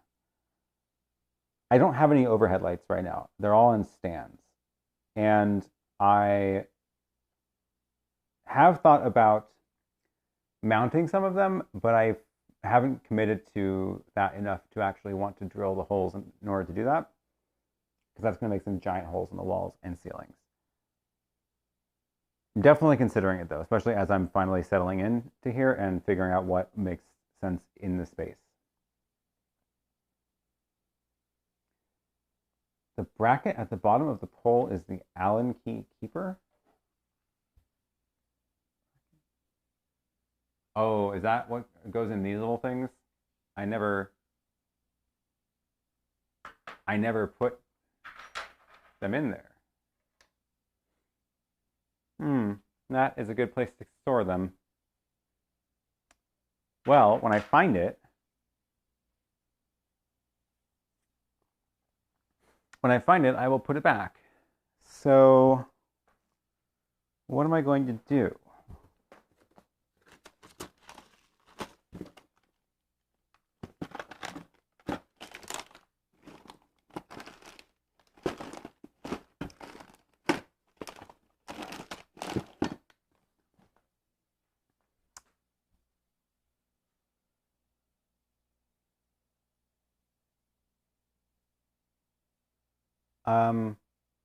I didn't put it in the box that I made. Oh, there's one on the floor. Is it this one?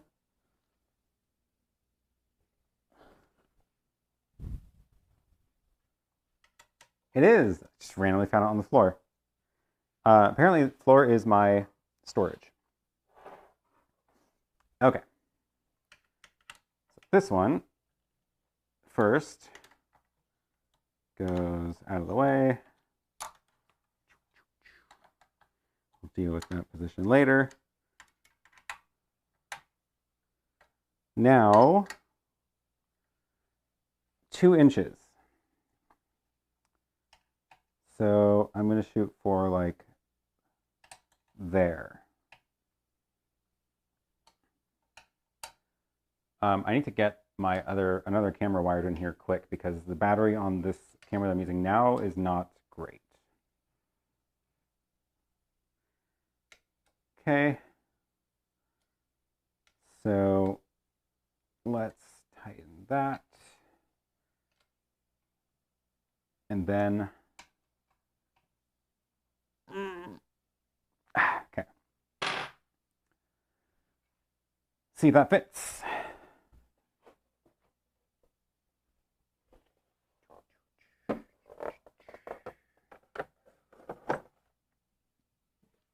Oh yeah, that totally clears it. Now, you know what would be nice is to be able to do this, but I need more space in the back to hold the back legs up somehow. So, too bad. But at least the monitor clears it now. So how does this feel?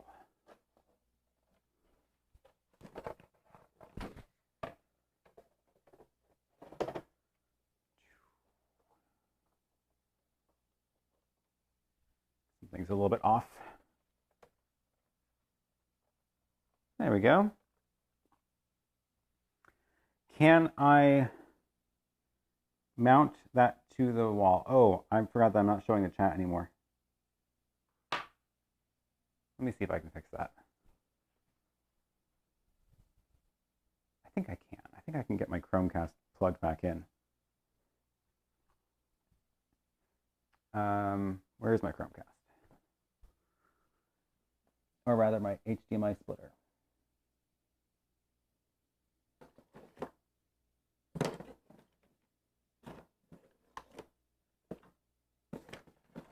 Oh my God, there's so much stuff I put back on that desk. I don't know if I want to.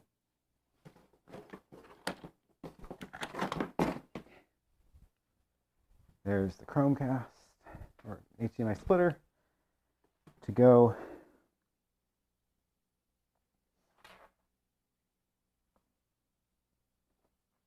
Don't look at the floor.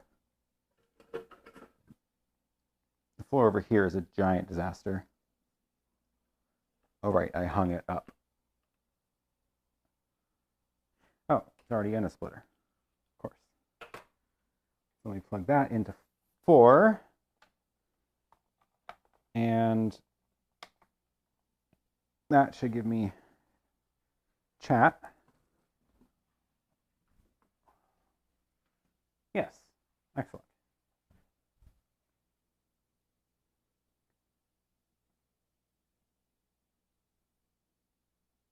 Am I going to paint the monitor stand white? Probably not.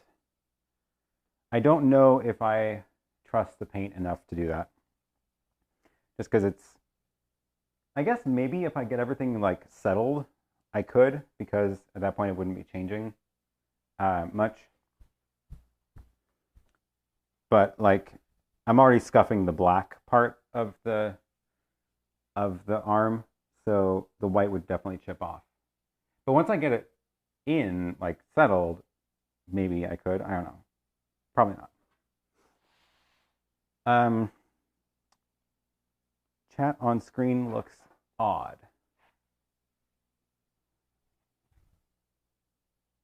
Looks fine to me.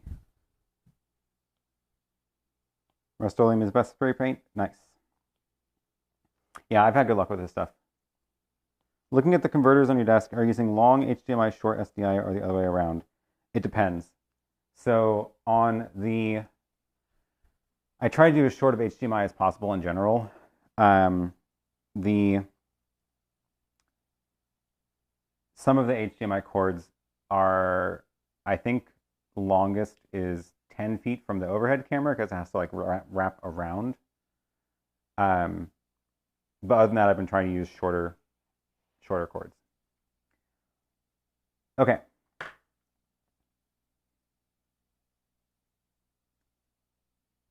Put a piece of hardboard under your rack and the main part will stay on the desk, but then the legs will be supported. I'll have to like clamp it to the desk. I guess that's possible. Huh. Interesting. Operate the Flexispot motors via the streaming bridge, and then we can control the height. White plastic cable wrap could bring cables down that arm while making everything white. I could wrap the whole thing. That's a thought. This is actually 2 monitors, not an extra wide, but that's why I like it.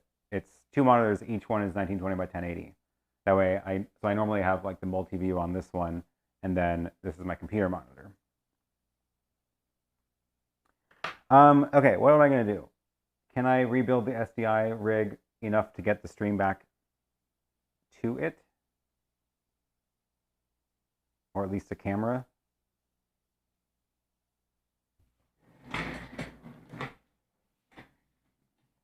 What does this actually feel like to use at this height? Because I just raised my monitors now.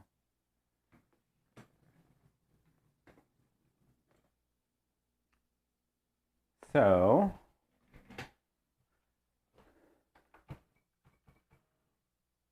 that's the low end. And I guess I'm going to be sitting mostly over here, treating, yeah, laptop, Feels like my neck is going to be sore. It's actually like eye level, exactly eye level. So that's above my eye and that's below my eye. So I think that's actually decent. Oh, the chat looks compressed. That is, that shouldn't have, nothing changed compared to before. But what's happening is what's happening with the chat is that computer is wirelessly sharing a screen into the Chromecast, and then the Chromecast is going over HDMI. So the compression is the compression that the Chromecast screen sharing protocol is doing. And that is, so yeah, depending on the Wi-Fi traffic, basically, that affects the compression.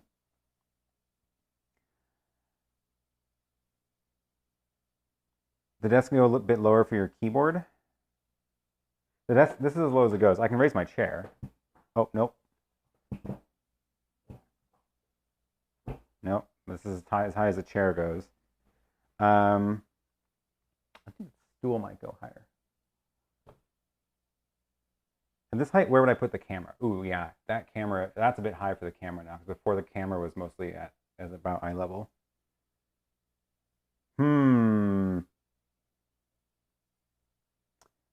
Would it be weird to have the camera down here, looking up at me?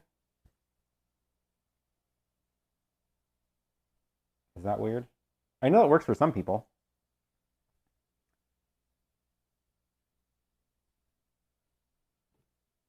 And then let's see, at standing height, unflattering up my nose. I don't know, I see people doing it's not up the nose, it's like if you look at Caleb's latest desk video, his main camera is like low. You just have to look down at it.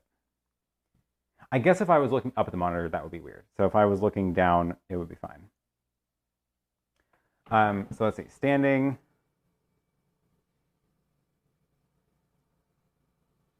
Let's see, how tall do you want it? Like that? That feels about right. So this is different than sitting. Now the monitor, top of the monitor, my eye level is about there instead of like there. So I might need a taller chair if I'm going to have the monitors at that high. I can lower them a little bit too, because like, I don't know if you can see, but there's like an inch. I went a little bit taller than I needed to in that when I raised it. So why don't I just lower the monitors a little bit?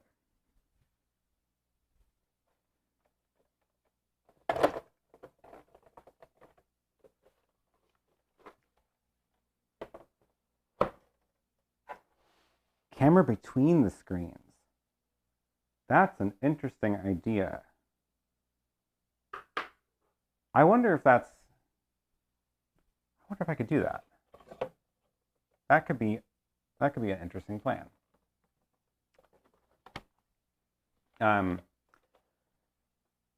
Okay, monitor. Don't want to adjust the height of that with that weight on there. So let me lower this like an inch.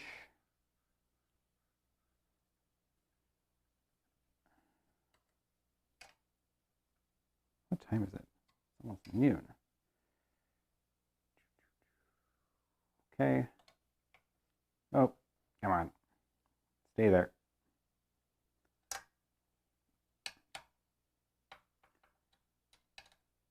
Okay, and I really got to get that other camera out here soon.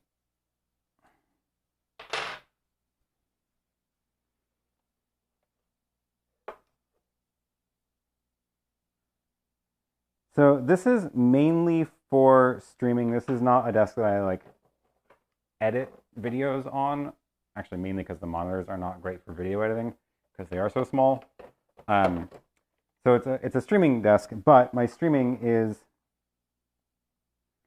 my streaming involves a lot of using the computer. So I'm like showing slides or I'm programming live. So I need to be able to use the computer while while streaming. Also, of course, you know, my Q&A live streams where I can show stuff on the ATEMs.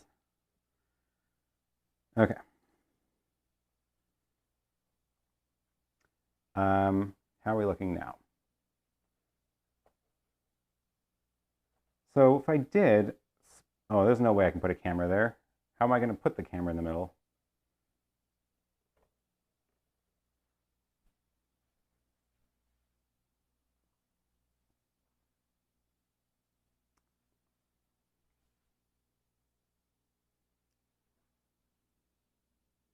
Yeah, my battery's almost out.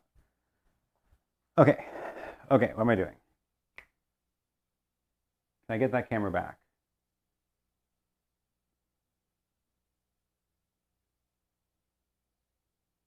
I need to run, I should just run an SDI converter for that.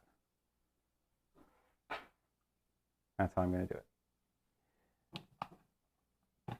SDI, HDMI, out. Where does this cable go? In. There we go. And now I totally forgot I have these things I can use to control my cameras too.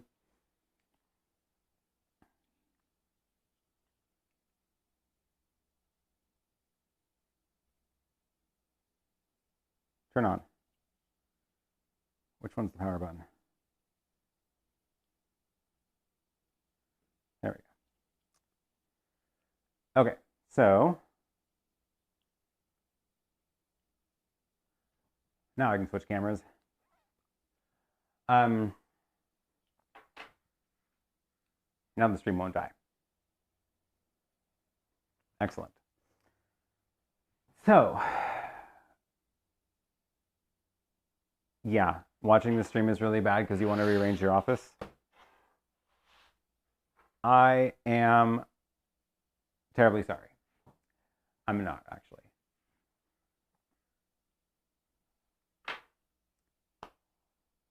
So, yeah, my office is a mess. What am I going to do? I didn't lower it enough. There's still a gap. I should go another inch. Should I do it with the monitors on it? Feeling risky. Oh, there goes the other camera. I was right. Right on schedule.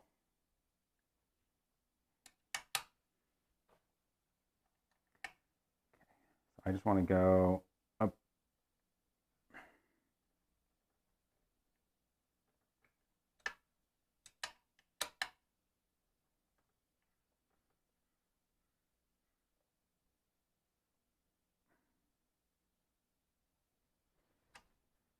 A little more. A little more. Okay. Yeah, like that.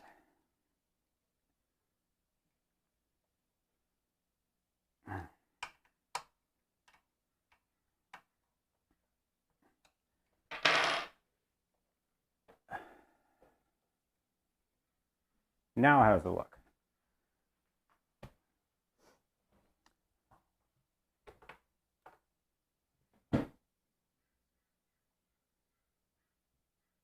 That's better. The camera's still pretty high up there. I should probably just connect it so I can actually see. This is a good point. Thank you. Where's my water bottle?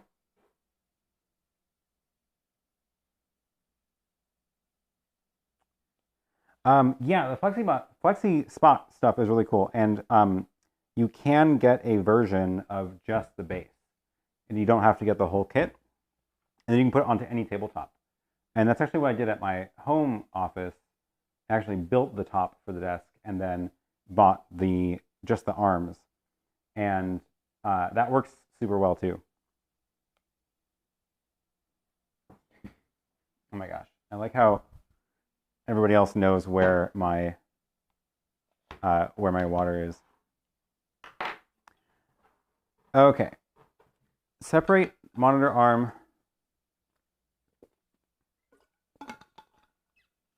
Oh, you're right. They don't need to be next to each other. This one can be lower. That is a good point. I like this. I like this idea. Thank you, Patrick. I think I'm going to do that.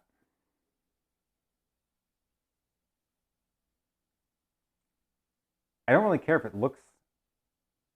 Yeah, I barely ever use these as a dual monitor setup on my computer anyway. I do sometimes, but I think that's the best plan. I think that's the best option here. So to do that,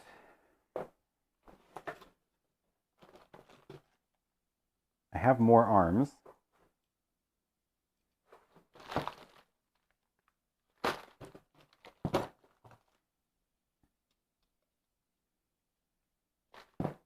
Somewhere. Let's see, is that the right? That is.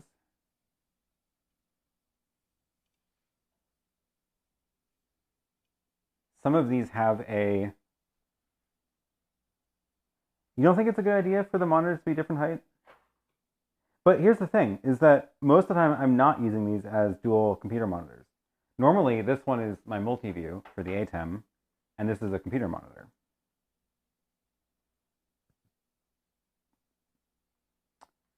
Vertical.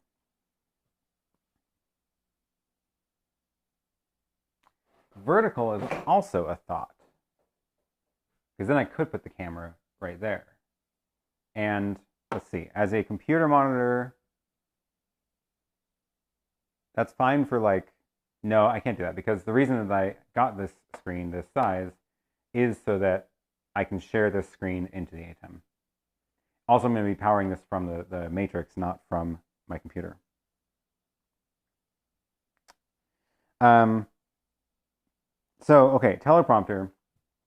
I do want to do something with teleprompter glass. I am planning on doing that. However, I don't think I can do one this big. And I do still want I'm pretty sure I still want a monitor this big here also. Oh, here's the other problem. Yeah, I was just about to say, the laptop goes under there. So it needs to be, it can't go lower than that. But that's what I was using before, right? So vertical is non-standard broadcasting resolution. It's standard in the modern day of TikToks.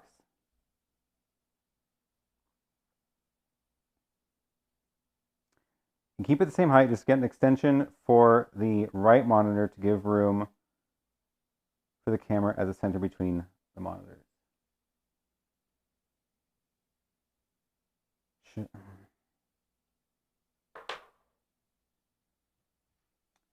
So what I'm not understanding is how there's just no room because this pole is in the way. Like, this is the thing that holds the camera. So like I can get it. This has to go down in order for this to work. But like, that's the camera. You're looking at me through the camera that I normally use at this desk, so I can't grab it right now. But even if the lens is poking through, the rest of the body is like, I don't think I can get this arm in a place to actually put it there. Yeah, you know what? I think I'm going to do this. I think I'm going to move this one down to fill up that space with this monitor, and then put the camera back, which will be at the normal height. And then basically it's actually as if I raised this monitor up, but left my other monitor where it was, which I think I'm okay with. This thing used to be 8U. It used to have 2 more slots, and I chopped those off to make it 6, which definitely was the right call. Okay. Monitor.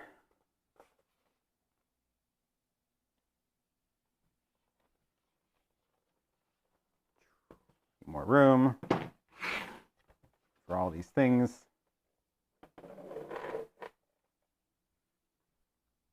Yeah, and you're right. Doing a setup change to work in progress, I can always change it. The other camera has always been wired in. Normally I hardwire all the cameras, but the wireless one that was roving I had on battery. So a second desk, that's what that table is for over there. And that's why I have it there. Because I want this to be optimized for streaming from a computer and the other one to be optimized for showing stuff on the desk.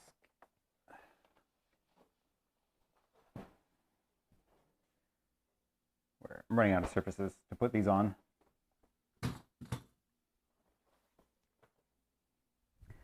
Can the white thing be angled?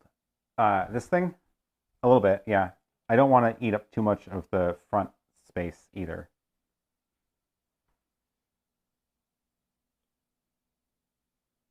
All the soundproof stuff is going to eventually go on the walls. I actually got some new ones too. Somewhere. I've got these little hexagon ones to go on the white part of the wall over there. So in that corner. Angled the other way. Why would I do what?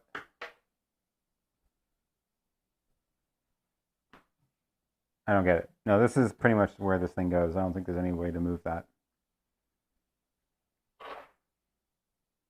Okay. I'm going to take off this top one because I don't like the microphone arm or the way that light is mounted anyway.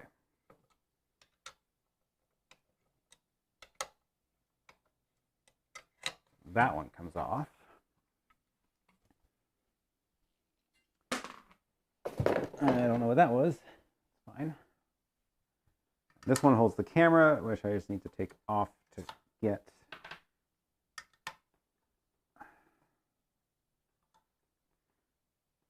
Ugh.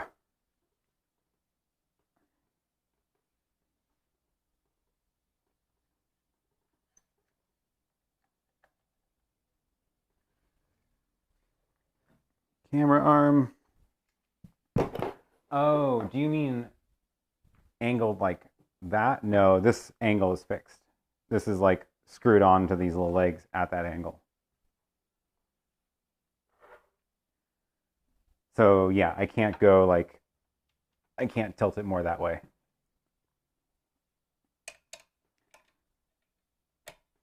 Okay, this one comes off.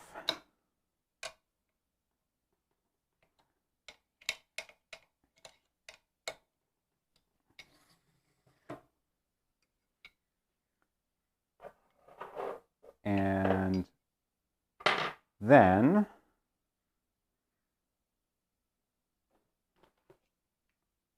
I want this one for one arm.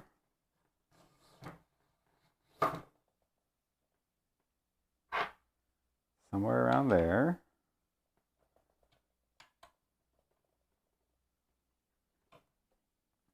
And I don't think I actually have any other single arms, so I'm just going to cannibalize this piece. That's why I like these little arm things though, because they're super modular.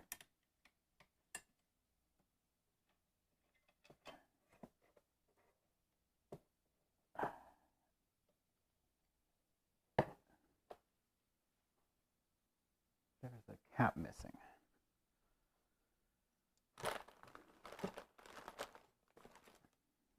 This piece.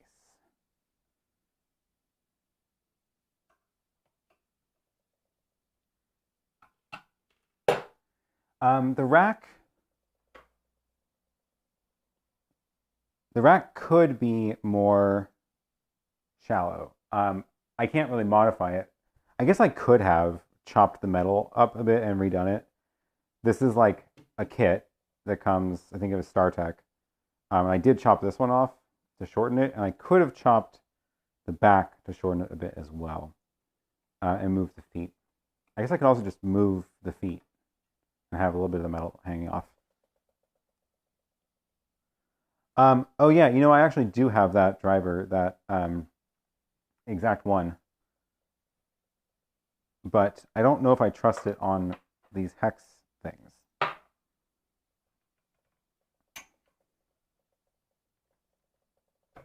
Okay.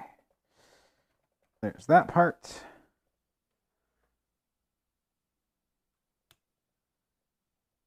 Three 34-inch ultra wides and two 1920 by 1080 on one arm. Holy cow. That's a lot.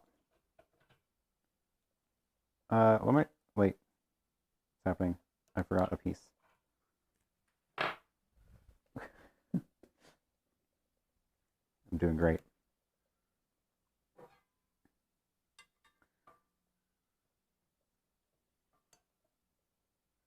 One pole, 5 arms. Jeez. Yeah. That's a lot of, it's a monster.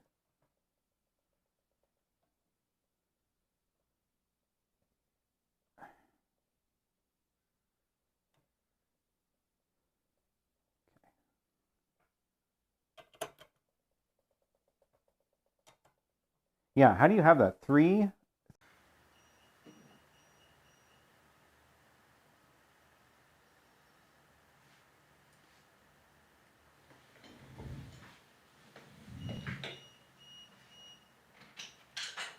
I am back, kind of.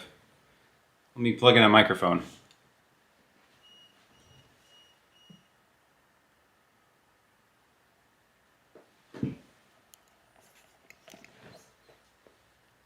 It's dark.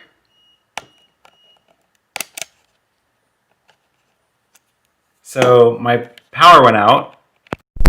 Okay, here we go. Now you have better sound. Does that sound any better?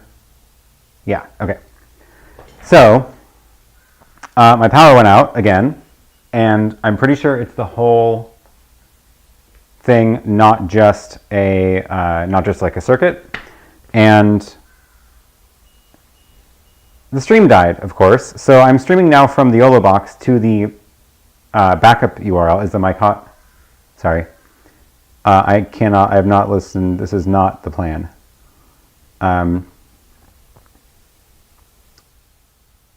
Try that. I can't really see the, okay, here we go. Yeah, I can see the audio levels.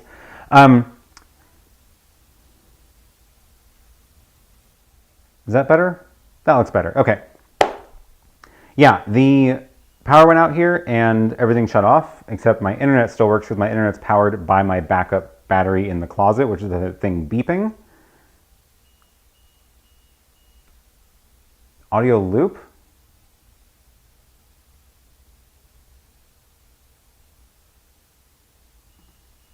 Check 1 2, check 1 2. What do I sound like?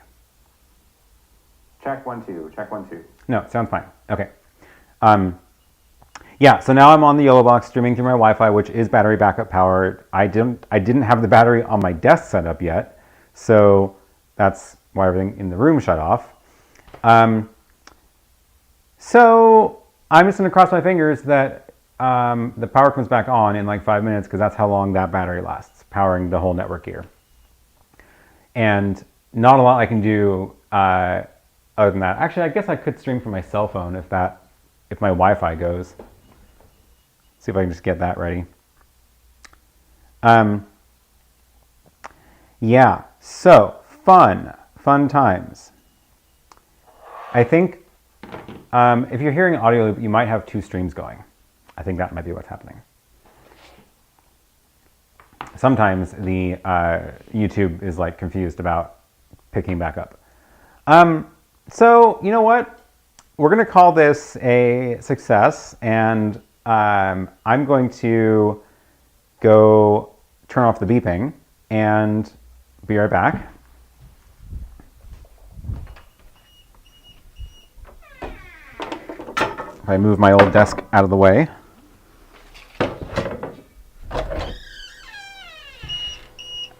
I was like, oh, I can't see. Let me turn on the light.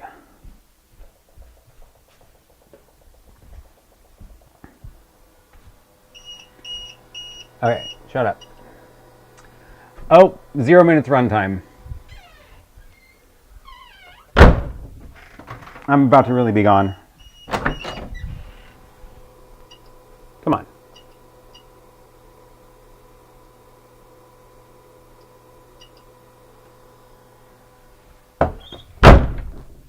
So, what I'm going to do instead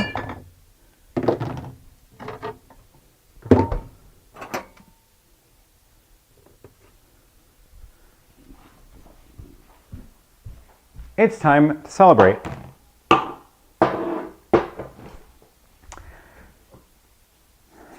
Because, you know what? It's my birthday, and the power goes out sometimes, and you just have to deal. So, yeah, very likely my internet is about to just die because my battery backup does not run for that long. Cheers! Better than last time when I shot the cork into the air. Take what you can get, right?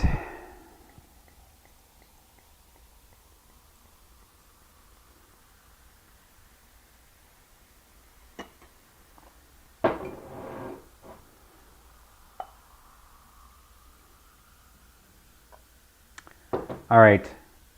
Cheers, that was fun.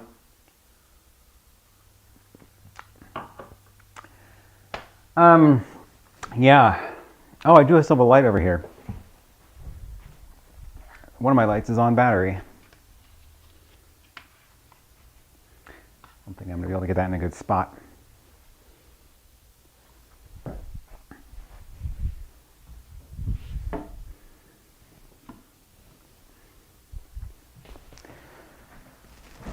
Ah, there we go. Well, I guess it's time to relax and see when I decide to finish this later. But while I'm here, I'll just keep chatting as long as I have battery powering my camera and light and Yolobox and internet, which is probably not going to be much longer.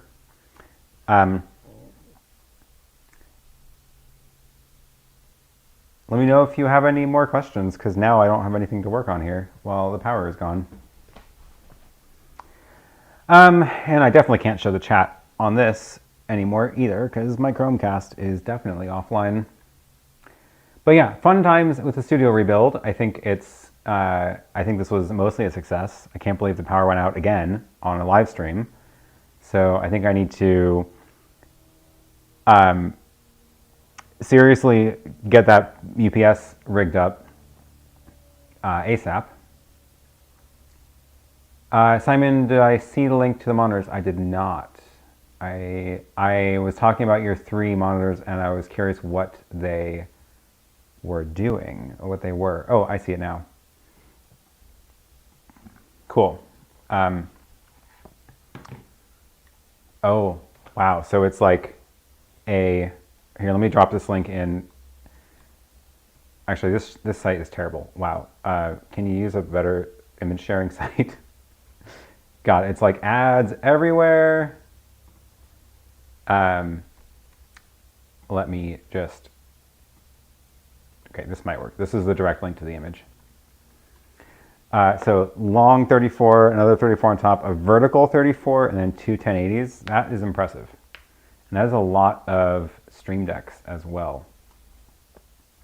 That's great. So my UPS is in the server room over there. I've got a UPS, and it's powering the network rack. So it's powering like the fiber router. I have fiber internet coming in. So it's powering the fiber modem, it's powering my switch, it's powering my router, and also I have a couple of servers in there. And it's powering my Wi-Fi access point up on the wall there is PoE, Power over Ethernet. So all of my network gear is powered from either PoE or the battery in the closet, which is why my internet here is still working, which is also what happened on Photo Joseph's live stream, where I could still hear him through Zoom because my laptop has a battery and my laptop's on Wi-Fi, and that was all working fine. So yeah, that's how I still have internet right now. However, as soon as that battery dies, that whole thing shuts off and my fiber goes away. And then I was able to use the Yolobox, which is battery powered, I replaced the battery in my little travel camera here, and I connected the Yolobox to the backup server URL in YouTube. And the reason I did that is because as soon as the power comes back on, everything's going to boot back up, including the ATEM, the streaming ATEM, and I want to be able to hit the button on that says go live and push back to the main stream URL in YouTube and have it take over again. So that's the plan there. And yeah, I don't know how long the battery lasts. It says 0 minutes. It's been more than 0 minutes. So I don't really know why it doesn't know how much battery life it has. Oh, thank you for the super chat. Sorry, my lights don't change colors right now because there are no lights in here. I appreciate it. Thanks for joining me. It's been a lot of fun. And yeah, I can't believe I have power issues again. It'll be fun once I can actually, like finish this whole build. I think I'm going to go with the plan that I was in the middle of when the power died though, which is the lower monitor on the right, higher on the left, camera above that, and then, yeah, is everything still good with the stream? Yeah, okay. I'm going to redo the way that I have the light, though, because I don't really like the light, like, hovering over me, so we'll see. I don't have a SIM in the Yolobox. I do have a phone with a SIM that I can put into the Yolobox, but I think it might be quicker to just have the Yolobox tethered to my phone if that dies. So my hotspot's on, and I don't know how to make the Yolobox connect, like change what internet it's doing while it's streaming. So if my Wi-Fi does die, then I'm going to stop the stream on the Yolobox, connect it to my SIM, and then come back. This is an interesting test, though, because I actually wasn't sure what YouTube would do when it receives data from two totally different encoders, but it seems to be doing just fine. Actually, that's not true. I tried that during the Smoke live stream.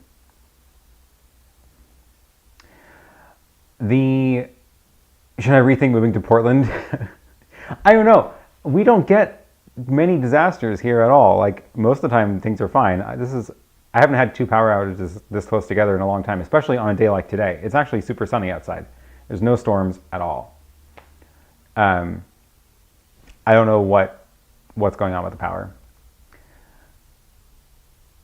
Solar panels for that Portland sun. Yeah, actually, I do have solar panels, but they're rigged into the other building, not this building. So when I redo that building, I am going to get more solar panels, and then I will have actual battery backup for the entire house. So that'll be nice. MT says a few more UPS would work for that next power outage. 3 UPS for the whole setup. Yeah, I'm hoping that the one at my desk, the one that I got, I think it's like a CyberPower. It's like a tower unit. My cables aren't quite long enough, otherwise I would move the cameras around and stuff. But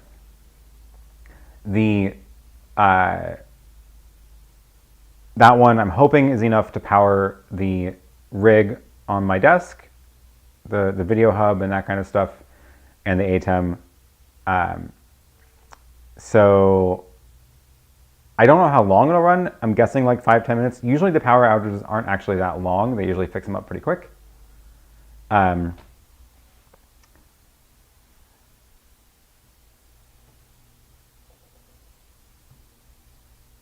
And I think this is 1500 VA. Yeah, 1500 VA is what I got for the desk.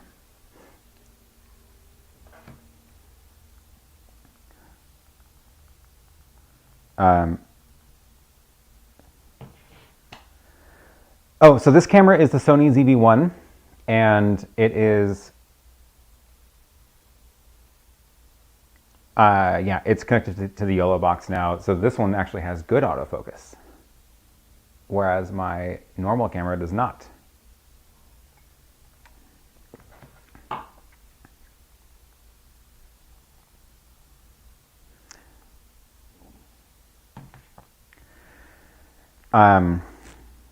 Hiss from my fans? No, I think it's just, I don't know. There's no sound in here right now. My computer is not doing anything except I'm looking at the chat on YouTube, so it's not working very hard. Oh, my gesture with my hands changed the focus for a second. Yeah, it's super good at autofocus. Because it's a Sony and it's a new Sony. My Lumix cameras are not that good.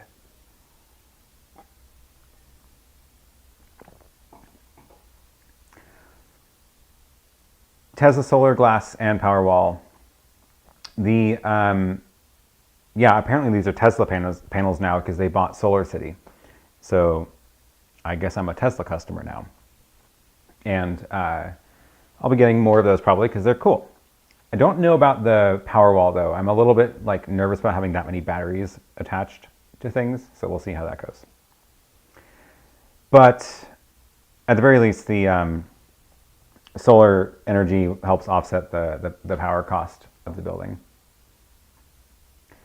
I don't have unlimited mobile data, but I do have a lot of data. I'm not really worried about data usage, so I can absolutely stream again from my phone. I would not worry about that.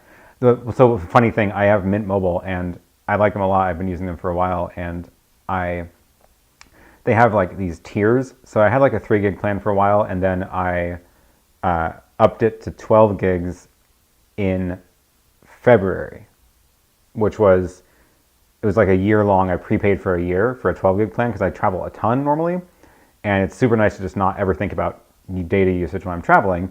And that was in February. And then in March, of course, I stopped traveling. So my 12 gigs a month that I have prepaid for is, I have not been using 12 gigs. So it's extremely hard to use 12 gigs when I'm at home or here all day. So if I have an excuse to use some of my gigs, I'll take it.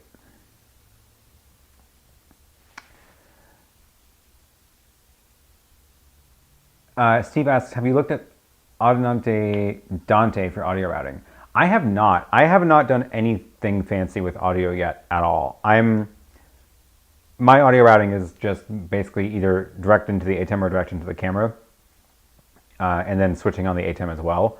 So I'm curious to experiment with that, although it feels like a whole new rabbit hole of things to learn. So we'll see if I end up going that route or not.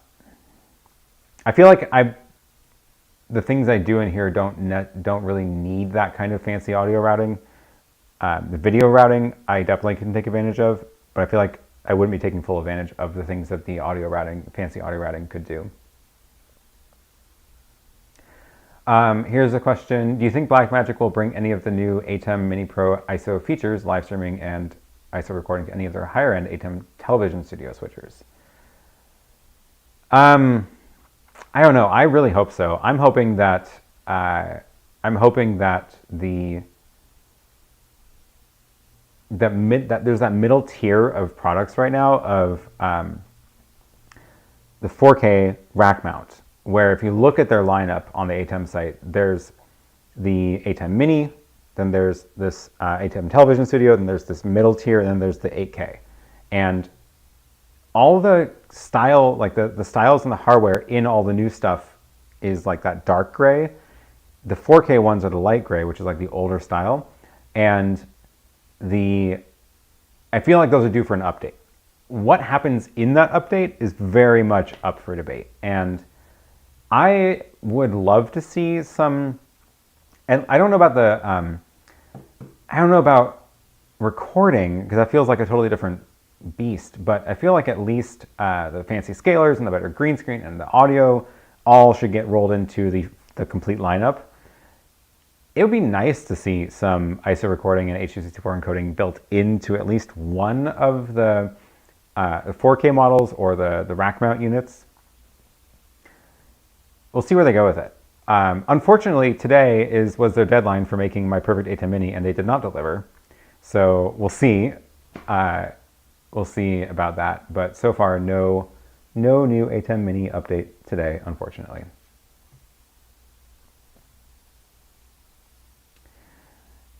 The production studio line is the old gray. Yeah. Yeah, we'll see what they do with that. Okay, also, what is going on with my battery? Because apparently it's still on, and it's now been like 20 minutes, so that's cool. It definitely did not say it had enough battery for that. Patrick says they were going to announce it, but then their power went out.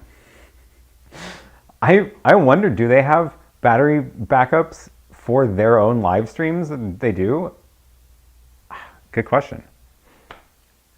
And yeah, thanks for all the birthday wishes, everybody.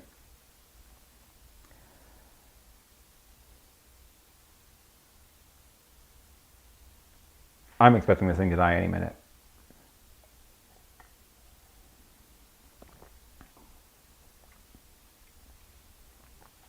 Keith says I have a Manfrotto Autopole 2 video, 2 GVM50 RS mounted with super clamps. Oh, neat. That's a cool idea. How many VA is the other battery? Good question. Let's go find out.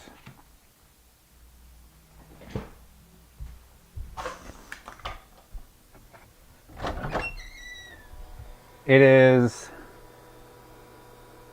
The battery capacity even says it's 0. Wow, it's not labeled. Huh. It doesn't say it on the box. You can just look at my purchase history, though. That one is Tripp Lite, and I don't like it. I would not get it again. That one is also 1500 VA. I don't like it. It's loud. Apparently it works well, though. I'll drop a link to this anyway, just because it's loud enough that, like,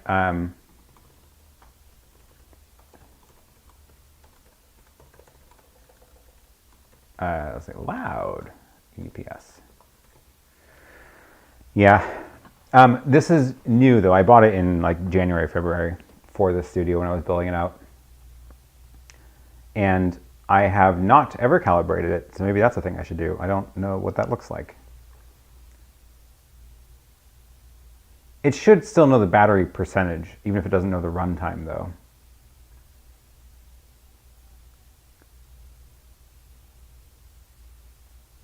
The Guitar Geek says, just want to say thanks for the videos. I'm a big fan. Well, thank you. Thank you for watching. Yeah, I'm working on some fun ideas for some new stuff, too. So keep an eye out for that as well. Chris says, I've been toying with the idea of 3D printing a camera arm. Have you seen that? I have not seen that. That's a cool idea.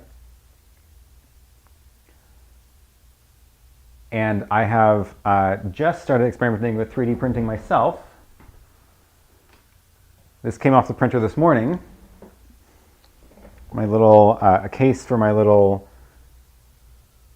LED grid that's going to show, that shows my number of YouTube subscribers. So once I get the grid part printed, then I can actually put this together.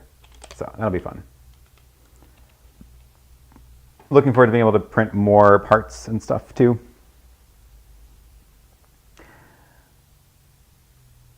Cool. Klinsman says, between GH5 and Blackmagic Pocket 6K, which would you recommend? Need an honest opinion.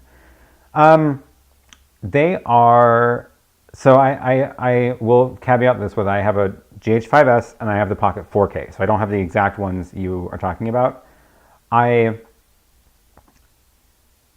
think the the Pocket 4, the Blackmagic cameras are definitely like video only, so don't ever expect to be doing photo stuff on them. The Panasonic stuff is great. Autofocus is not good, but the cameras are great. They're very different than the Pocket Blackmagic cameras. I am planning on actually, when I finally get this, you can kind of see it now, the disaster of the I made over there. That's that table I use for streaming, and when I get that built out and this whole thing moved over here, I'm planning on making the Pocket 4K the main camera for that. And the reason is because I want to be able to just leave the camera there and have it be like dialed in and optimized for video shooting there. The downside of the Blackmagic camera is there's no flip out screen. So it's kind of, it's not like a huge deal, right? But if you're shooting yourself, you're going to need another screen, which is again why it works fine in this case, because I have other screens that I can use to show the, like to show me, to have a monitor of myself. The Lumix cameras do have a flip out screen, which is really nice. Although the HDMI port blocks it, which is annoying. The, what else?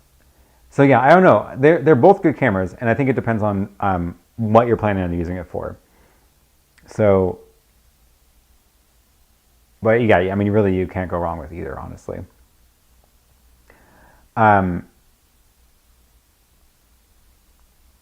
Dame says the default Blackmagic LUTs are very cinematic, so you'll have to make your own if you want to use it for broadcast. It's an interesting point, yeah. But making your own is not terribly hard, and you can do it in Resolve, which you also get a copy of their studio, Resolve Studio, for free when you get a camera.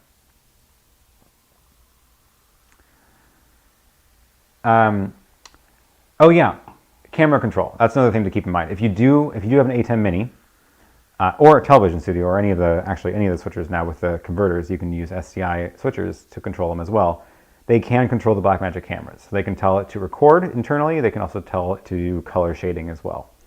And that's something to keep in mind. So that's one of the other reasons I was planning on switching that out for the Blackmagic camera, so I can, from the ATEM, control it. Neither autofocus is good. They both have decent apps on an iPad to manage those, so you can control them from an iPad. Yeah.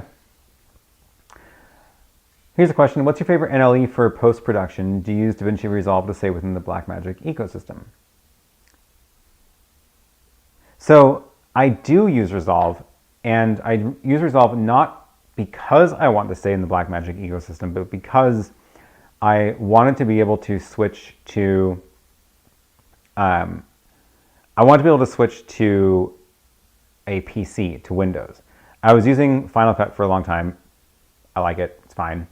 But it's Mac only, right? So then I switched to Premiere in order to be able to use Windows, and I don't actually like Premiere that much. It just doesn't, I just never enjoyed it. And I always felt like I was fighting with it. And then I was like, well, what if I learned Resolve? Because I hear good things about that. It's cross-platform. And I guess it'll work better with footage off of the Blackmagic cameras if I start using that as well. And I have been actually really enjoying Resolve, like a lot. It makes a lot of sense to the way my head thinks. And I haven't even got too deep into the what is it? The node-based effects thing. Fusion? Yeah. So I haven't even got too deep into that, but I like the editor just by itself, and it works great. Oh yeah, and it's free. I don't remember if I'm using any of the paid features of it. I don't think I am. I have the studio license because I got it with the camera, but the basic version is free and does plenty of stuff itself.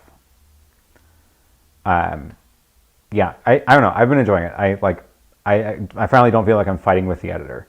I also got the speed editor, the hardware control panel for it recently, and I haven't actually shot a video that I've had to edit since buying that. So yeah, we'll see. I'm assuming I'm going to enjoy that thing a lot as well. So I'm looking forward to finally giving that a try. I've heard only good things about the speed editor, so yeah. Okay, I see some more questions coming in. Yeah, Blackmagic needs to update the midline switchers to match the Constellation and Mini. They started at the low end, they got the high end, and they need to bring those features into the middle now. Here's a question. Regarding the chat overlay, can it automatically put the chat up without having to click on it? Do you mean like whatever is the most recent chat would just pop up on the screen? Because I feel like that'd be really annoying unless you have like 10 people in the stream. Because the chat messages often come in too fast. And the reason I use it is so I can highlight specific messages like as I'm talking about them. If you want to just have chat scroll on the screen, you don't need that plugin. You just put the window off to the side and it works fine. I have wanted to do fancy, browsers have speech-to-text APIs in them now. So what I would love to be able to do is have it auto-detect when I'm reading somebody's comment and then show that comment on the screen. So I could be like, JMaker Gamer says, I have a question regarding the chat overlay. Can it automatically put the chat up without having to click on it? And it would recognize that I'm saying that, see that it matches the chat message, and then put that message on the screen. That would be awesome. I looked into it a little bit. I don't see an easy way to do it, so whatever. Argo56 says, I'm certified for Premiere and I still have to fight it sometimes. That's good to hear. It's not just me then, I guess. Yeah. I've started using Resolve recently as well, and I've been liking it a lot, and I definitely enjoy seeing a video on the speed editor. Yeah, I don't know. I haven't done any videos on like editing videos, because that's not really my specialty. So if I do like the speed editor enough, I might do a video about it though, because it is cool.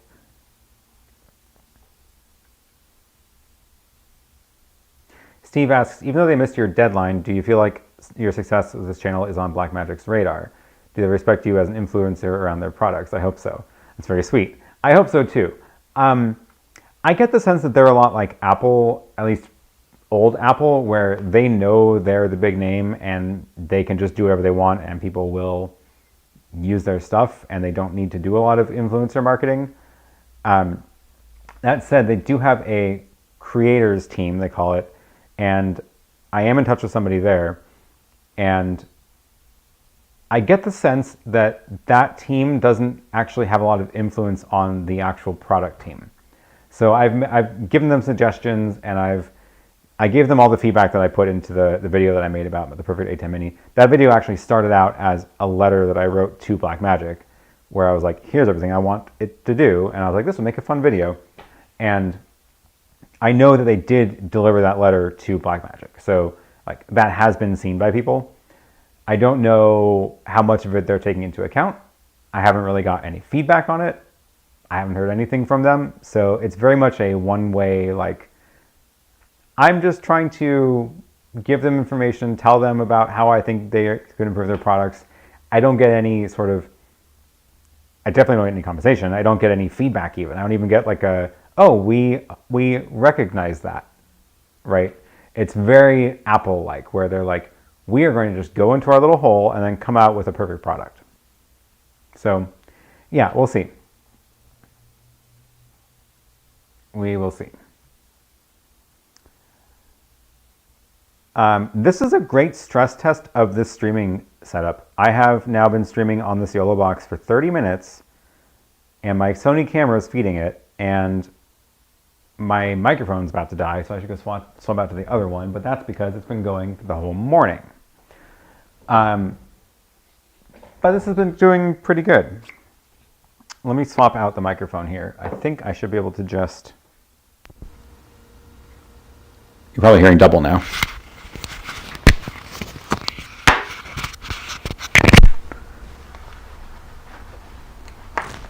And off. Okay, now I can charge this one. Cool.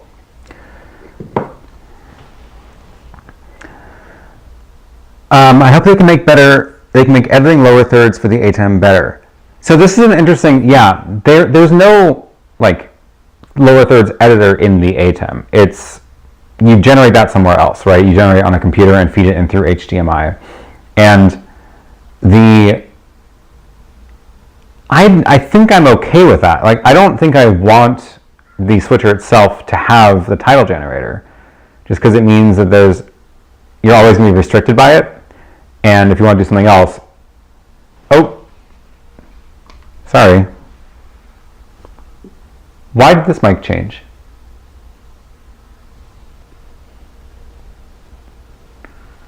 Did I have the gain? Let me just turn the gain down. Is this any better? I'm sorry about that. I should have been looking at my levels. I assumed that because it was the same microphone, transmitter would be the same. Test. Hello, hello. Better? Okay, great. Sorry. I had to knock it down 6 decibels. It's the exact same little pod capsule thing. I just swapped it out with the one that's charged. Okay.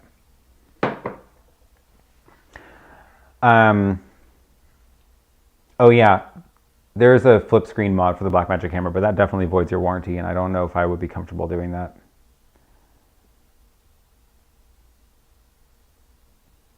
The Hardy Media says, is the Blackmagic camera's slow autofocus a deal breaker? What's the best autofocus? I don't think it's a deal breaker. Like, you don't use those cameras for their autofocus. You don't use them to be able to do this, right? Like, it's fine. And like for my main shot at the table, I don't need it on autofocus. I actually would rather it just set the focus once and know that it's always just going to be that, right? For my overhead shot, I do want good autofocus so that I can show you a close-up of something. And when I'm only using one camera, like right now, good autofocus is great so that I can put stuff in front of the camera and it sees it.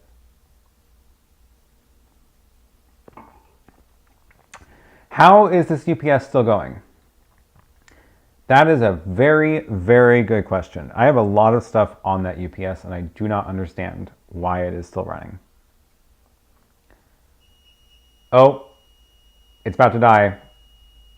It's yelling at me. All right, I'll be back in a minute. I'm going to tether. It's screaming at me. You can probably hear it.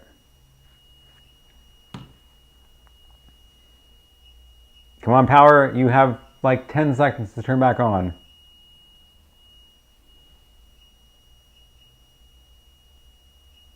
Oh my gosh. Well, my camera is still charged.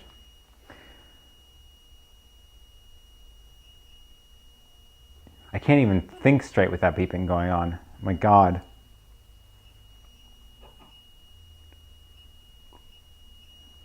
Well, I will just enjoy this sparkling wine during the end times. And I'm sorry, Dave, I can't do that right now. The Panasonic 1235 looks okay on Panasonic. It looks fantastic on Blackmagic. That's a good.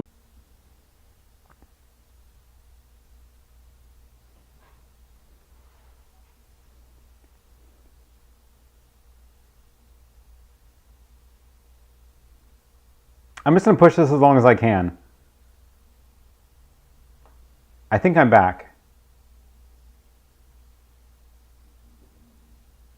Am I back? I think I'm back. Okay. What an adventure.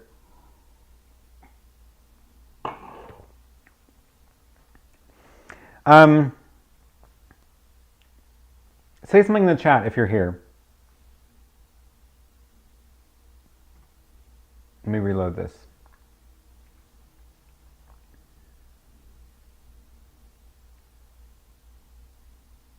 Okay.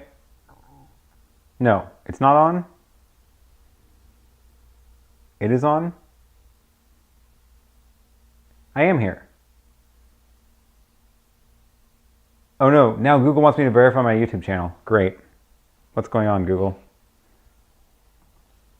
They said, I'm making important changes to my YouTube channel. Please verify that you are me.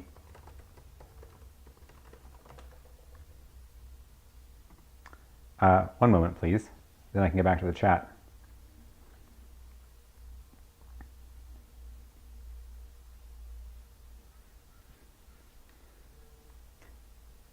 Two-factor auth to my phone. Yes, I'm trying to sign in. It's kind of amazing that this is like, I can still be online even after all of this.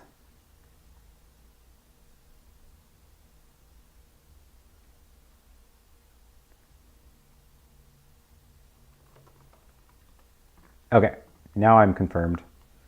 Thanks, Google. Now you believe me that I'm me.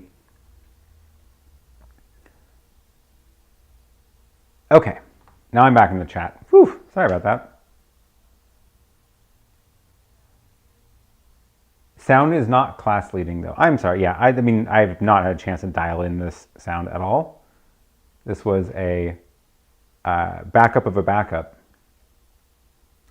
Aaron got back online using a potato and a paperclip. That's what it feels like.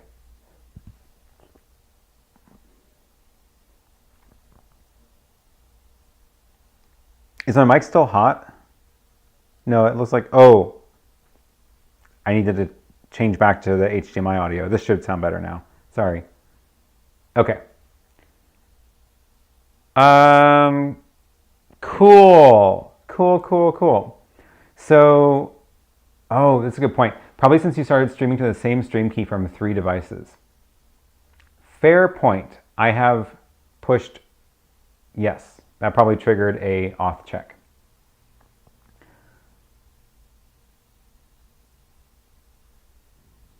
Okay. Hopefully the power will be fixed soon. Yes, I sure hope so. What an adventure.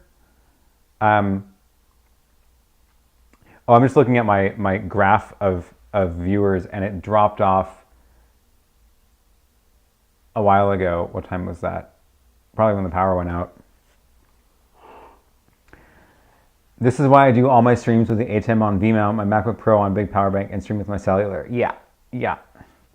My phone battery is good, like 90%, 82%. My Yolobox is at 72%. My camera is now at 75%, and my computer is at 60%, so I'll be fine. You were going to say something about the Panasonic 12-35. Oh, yeah. That lens, I think, is the one I have on my main GH5 camera over there, 5S. And that lens is good, yeah. It's not like, I wouldn't say it shines at anything in particular, but it's great for a 12-35. It has a nice low aperture. Yeah, it's good. I haven't actually, I don't think I've actually used it on the Blackmagic camera yet, but that's one of the reasons I got the 4K, not the 6K, is because it means I can use the same lenses for my Lumix cameras and the Blackmagic camera, so that's actually why I started doing that. But cool, I'm glad people are saying that it looks great on Blackmagic cameras. The normal lens I use for most of my streams is actually the 15mm prime, and I really like that lens. It's not a cheap lens. It costs as much as the G7 camera, but it's what I use on my G7 at my desk, and that lens is great. I love that lens.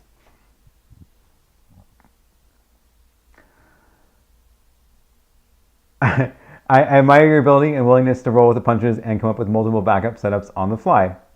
I appreciate it. I feel like that is the theme of this channel though, right? Like live stream, like your life depends on it, and you just sometimes have to deal with the power going out and then your battery's going out. I don't know how many more batteries I have other than this though.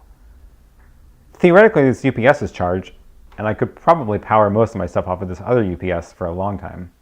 So we'll see if it comes to that. Normally, the power comes back on like within 5 minutes. I don't understand why the power has been out for this long.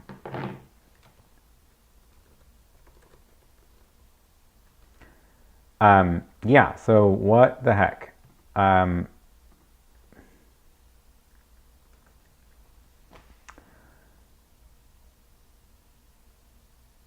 says, hey, I sent you a message on Instagram about the live comments video you did, but I think you didn't check it. Instagram is not the best way to get a message to me, I will say, because they have like 3 inboxes. It's like people who you're friends with, then there's people who, and it says like requests, and then there's like possible spam, and messages get miscategorized all of the time. It's a disaster. It's just a trash fire. So do not try to get in touch with me on Instagram if you want me to actually respond. Twitter's a little bit better. They also have that weird filtering thing, but I feel like they get through better that way. Email's fine, but I get a lot of emails. Honestly, like showing up to these live streams while I'm planning on answering questions is the best way to ask me questions, because that's when I'm focusing on questions. I don't mean to like sound rude, but there's just a lot of things just coming at me all the time. Okay, funny story. Speaking of, am I too quiet? I just tried to turn the gain down. Oh, it looks like I'm fine. I'm doing this all by eye, looking at the levels. So yeah, funny story. A long time ago, I made a playlist on Spotify called Sunshine Indie Pop, and it has a bunch of fun songs on it. And I listened to those songs, and I made a playlist. And I think a lot of them I copied from another playlist from a service that has long died. And I've been adding stuff to it over time as I've found new songs. It's fun to like add stuff to a playlist, right?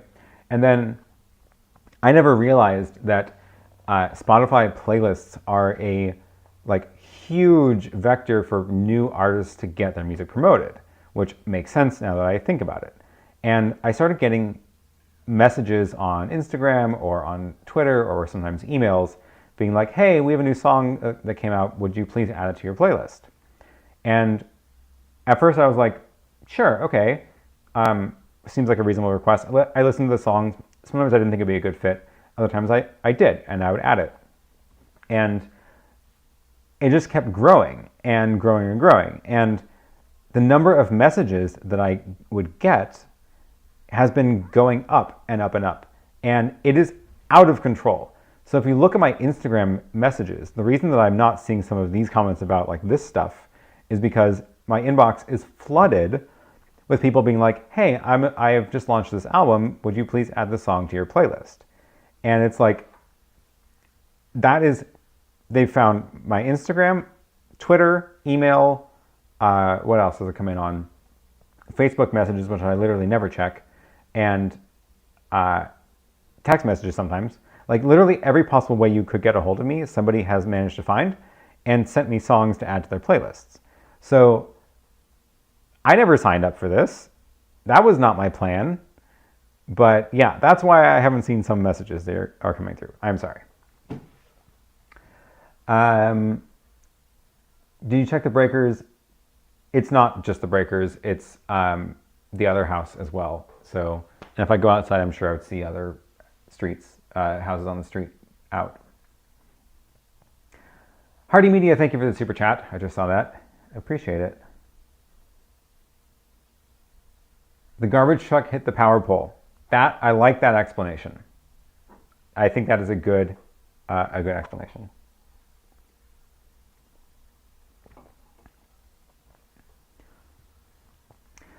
Graham says, I have a Sony a6400 with the stock lens, but get nothing like as good video out to the ATEM as you do. Any hints about settings?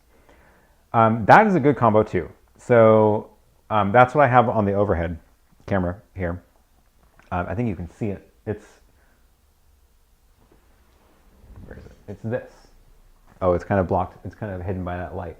But this is the a6400 for the overhead camera, and I use it for the overhead because of its autofocus. And it's, yeah, good camera. Good, and the kit lens is fine. I think that one's different. That one's like a 30mm, but the kit lens is fine too. The lighting is the key. So like really lighting is the most important thing. And that is that's what's going to be, that's that's what's going to make or break the deal, right? So that's why I threw that light on really quick, because without that light, I would be a lot darker. So if you look, like, you can see the shadow from that light. That's helping this shot look a little better, which was just the thankfully battery-powered Lupa light that I threw on there at the last second. But yeah, at that desk, you can see that big round soft box is the main light for that shot. And then I actually have another light on the end here, this thing, which is mostly to illuminate objects on the table. And it's got the little shade things, I forget what you call them, grid. And that helps it not spill everywhere else, but that illuminates stuff as I'm showing it on the table. And then at my desk, I've had that panel sort of at an angle so that it casts light from like this side, which I think I'm going to change because I just don't like the way it looks in the room, which is like a silly thing to be worried about. But still, you know, you can see I'm clearly going for a look in here, even if it is a giant mess right now.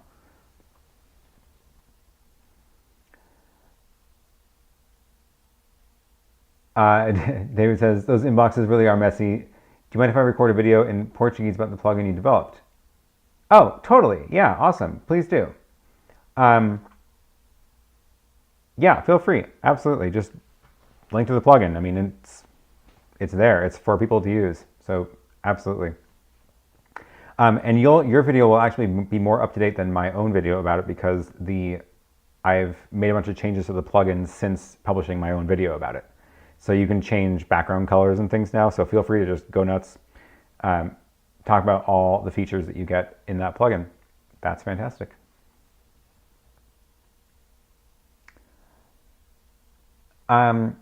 Here's a question. Did YouTube take away multicam, and when? We used to be able to do multi-RTMP streams. So I remember seeing that feature, and I never used it because it didn't work the way I wanted it to. And the way I wanted it to work was more like an ATEM switcher, where I could choose which shot people were seeing coming from which stream. So if I have multiple RTMP streams going into YouTube, I would be like, now this is the one that's active. And that's not how it worked. The way it worked was the viewer would have to choose. So like, I guess it's cool for certain things, right? Like you could stream a sports event, have a couple different angles, and the viewer could choose which angle to see. And I think there's value in that, but there's honestly probably a lot more value in editing, right? So when we're talking about live streaming, there's still editing involved. It's the directors are choosing the angle that the viewer is seeing. So if I had, well, I only have one camera on right now, but in my normal live stream, I have 4 or 5 cameras. If you had to go around and choose which angle to look at, then that's like work you have to do, and you can't just sort of sit back and enjoy it. And you also might miss stuff, because if you were looking at the wrong thing, you may not see what I'm trying to show you. So I have a feeling that's why they got rid of it, because the market for like audience selected live video is just not much. There's not a lot of uses for it, in my opinion.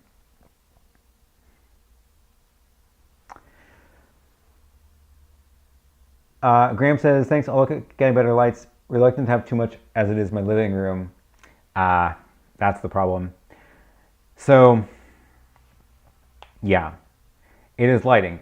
Interior lighting in a house is hard to do well if you don't want the lights to take over the room. And I don't know if you can see, but like if I go sit over here, and if I'm at this desk, the camera is about 5 feet from me. This light I can touch, and that's why this works, because it's right here and it's like in my face. And then at my desk, the light's about 2 feet tops from me. And I think that is the reason that you can get the good lighting. If you want to be able to light up a room without having lights in your face, they need to be super powerful lights, and you have to hide them still, you can do it, but then they have to just be like blasting, right? So lighting a living room, if you carefully choose where your room lights are, you might be able to get it to work. However, like if there's just not enough light, the picture is going to be grainy because the camera is going to up its ISO, which is going to look more grainy. So the more light you get, the lower the ISO can go, and that's going to look like less grain. Like actually right now, let's see, we're at ISO 800. Let me just try changing it to something else so we can experiment. So if I go to, I'm on auto ISO right now. So if I change to, here's 125. So like it's super dark, right? But I've got a nice bright light shining at my face so you can still see some detail. But you should see a lot less noise in the dark spots. And if I go to all the way up, here's ISO 6400. Now you can see the whole room, but all of the dark spots are going to be like super grainy, and you'll see a lot more noise in the darker areas. So you want to go as low as you possibly can, and in order to make this look better, because this looks a little bit dramatic right now, I would just need more light in here in order to make this look better. And then it would be not grainy. So let me just switch it back to auto. Oh, now it's thinking it's, okay, good, 640. That's fine. But yeah, lighting a room and not having it look like a studio is absolutely a challenge.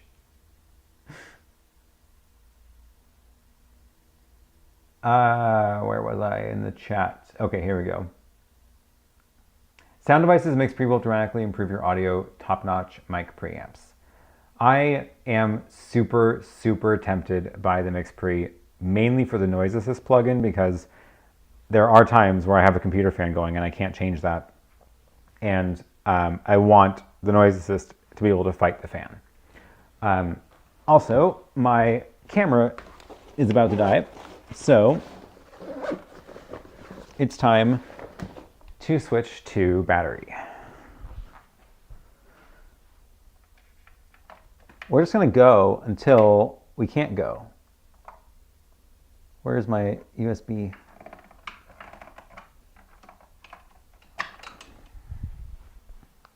Oh, I need a longer one for that one. Drawer of USB cables. Where's my longest mini micro USB? I seriously can't believe the power is still out.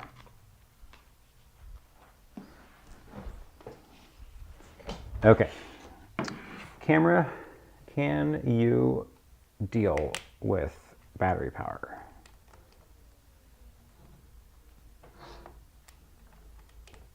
This is the battery I was using for the live stream in the smoke, which is apparently I didn't need because I did not end up streaming that long, and this camera has lasted long enough. God, why can't I get the cable in there? It's because the light is shining in my eyes. There we go. I have this giant battery pack, and it is now powering the camera. Cool. I will keep streaming until all batteries in the room are gone.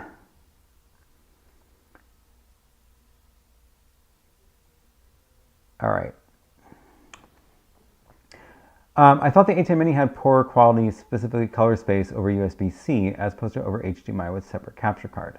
So I was doing some research into this because I was curious about that. I have seen this happen in some cases, and apparently, as far as I can tell, it has to do with how the USB spec says to interpret colors. And essentially, the ATEM is sending, how does it go? The ATEM is sending full colors.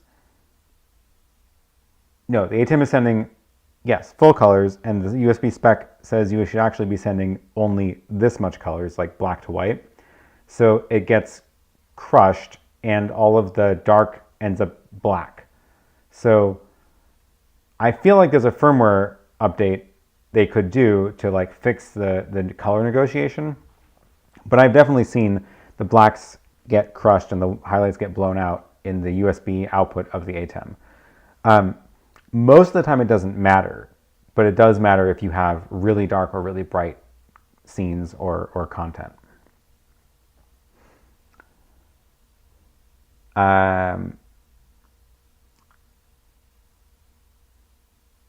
Sportflow says, what do you think of Twitch compared to YouTube for these types of IRL streaming?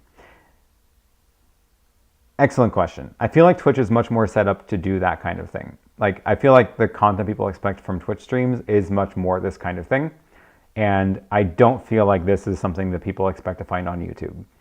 And I had a discussion with myself about whether I should start a Twitch channel to do this series of the build with me or testing out the capture cards like I'm going to try next week on Twitch only instead of YouTube, because it's not the normal YouTube live stream that I do. And I thought about it, and it might still be a better idea, but I didn't want to then, I decided ultimately not to, because I don't want to also have to build up an audience on Twitch. So I don't want you to all have to sign up for a Twitch account in order to watch the content. I figure YouTube's algorithm will figure out if you want to see this or not, and you will either watch it or you won't, and fine. Like, no hard feelings if you don't watch this. I do not expect anybody to be here for, what has it been, 3.5 hours? Yeah. Speaking of, holy crap. I can't believe it's been 3.5 hours. But yeah, I've been thinking about Twitch, about doing Twitch, and decided not to for now. Probably still going to keep going with that plan for a while. Jonas says, just joined. How far did you get? Ha ha ha ha. I guess there's nothing actually stopping me from keeping working on this right now that I think about it. But it just feels like things have changed now that the power's out. I don't know.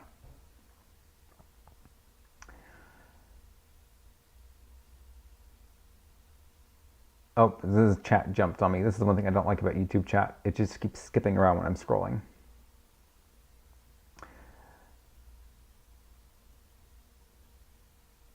Yeah, for gaming, people definitely expect to find gaming content on Twitch. But I feel like people also expect to find this sort of chill, hangout, random stuff on Twitch as well.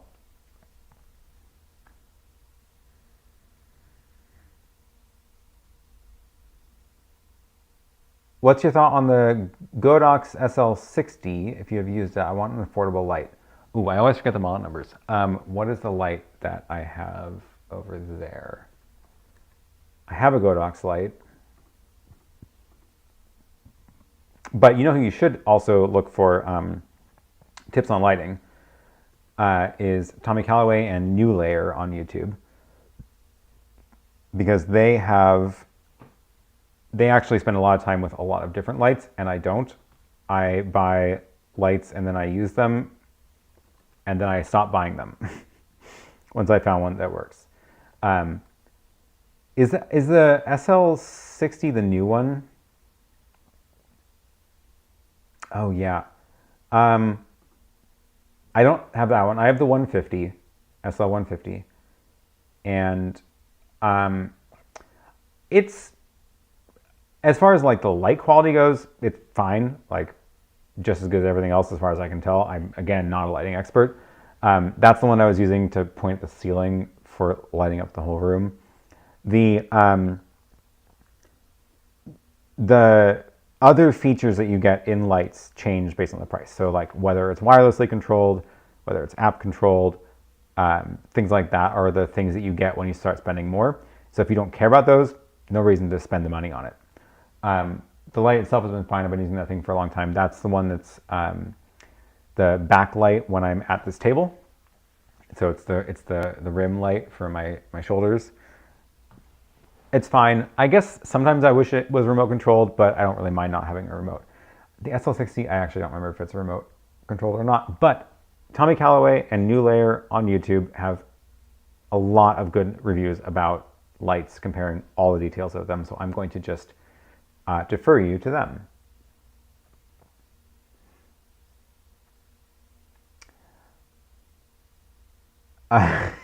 Oh, people are telling Jonas what happened. The power went out, so he started drinking. Fair. Portland has no power now. Don't know the exact cause-effect relationship. Yeah. Oh, here's a good question. What lighting setups do you use for conferences and other live streaming work? I will admit that I have never been in charge of the lighting when I film conferences. So normally what I'm doing is I'm coming into a space that's already being set up for a conference space, and it's sometimes like on an actual stage at a proper venue. Sometimes it's just in someone's office with terrible lighting. And I have not done anything beyond what the venue provides. So the venue will either have great lighting and somebody manning a lighting booth, and then it looks great on video, or it's an office with terrible lighting and the video ends up looking not great. So, yeah.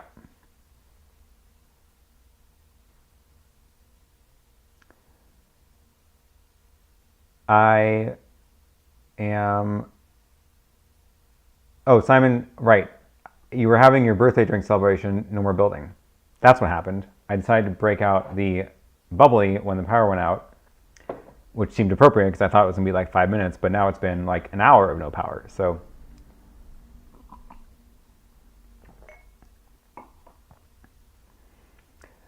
every shot of wine you take, I will take a shot of rum. That, I do not recommend that. That is dangerous.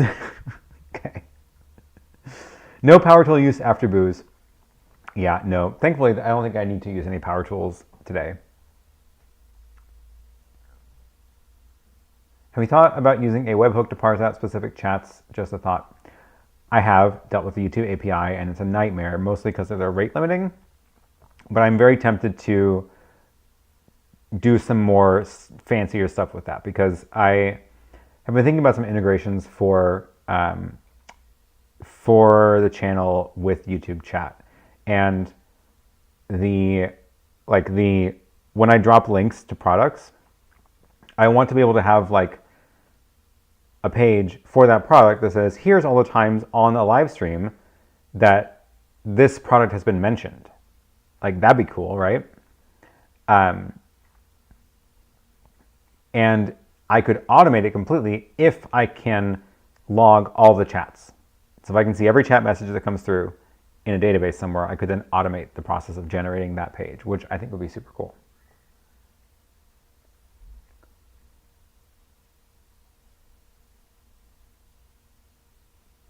Newton says, do you recommend the Zoom P4 or the Rode Rodecaster Pro for better audio?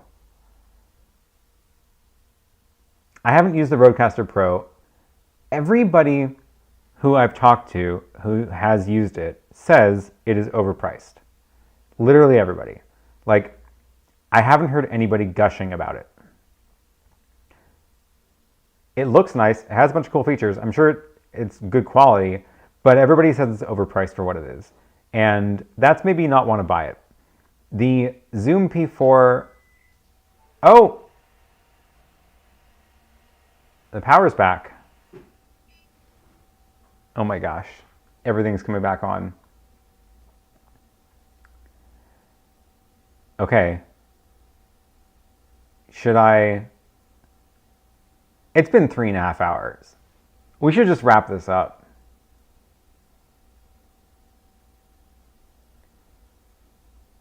This has been fun. Wow, all the lights. So my ATEM is now online, as is that camera. The question is, can I get the ATEM? I feel like the test of this and the way to wrap this up will be to switch back to the main streaming rig to recover from the power outage, and then I'm just going to end it. So let's see if we can do that. I think my Wi-Fi is still booting up.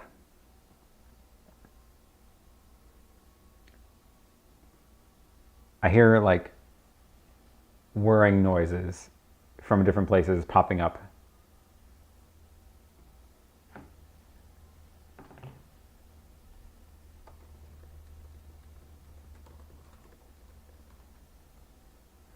So, no, the stream is not going to auto restart. So the ATEM came back on. I unfortunately forgot to press the save startup state button. So I don't know what state it's in. And I need to get onto my Wi-Fi in order to be able to check. My Wi-Fi is not yet up. The access point is on. Oh, Alexa's waking up. I can't connect to your Wi-Fi network. She's saying she can't connect to my Wi-Fi. Setup instructions in the help section of your Now my Wi-Fi is back.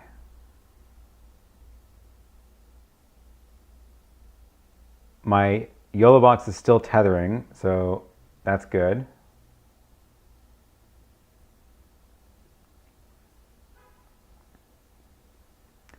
But yeah, I feel like the real test of this is going to be recovering back to my main streaming rig, getting that ATEM set back up, pushing back to the main primary key, turning off the Yolobox, and we're going to call it good there. So let me prepare that. I need to get that camera on. Plugged in. I was in the middle of tearing apart my entire studio too, which is just super ironic. Wow, don't look back here. HDMI from this camera, I am going to plug in. Oh yeah, I was saying, the ATEM does not auto start streaming because that would be weird. But it does recover to the last saved state. So unfortunately, I did not press save state before I started the stream. So it is in some snapshot that I don't know. So like, I don't know what audio levels are set, and I don't know what, like it came back with the chat overlay on it. So that's a good note to future self, is always press the save startup state button when starting a stream. Why are you not showing up on the ATEM? Is that cable too long? I don't understand. Okay, we're gonna just.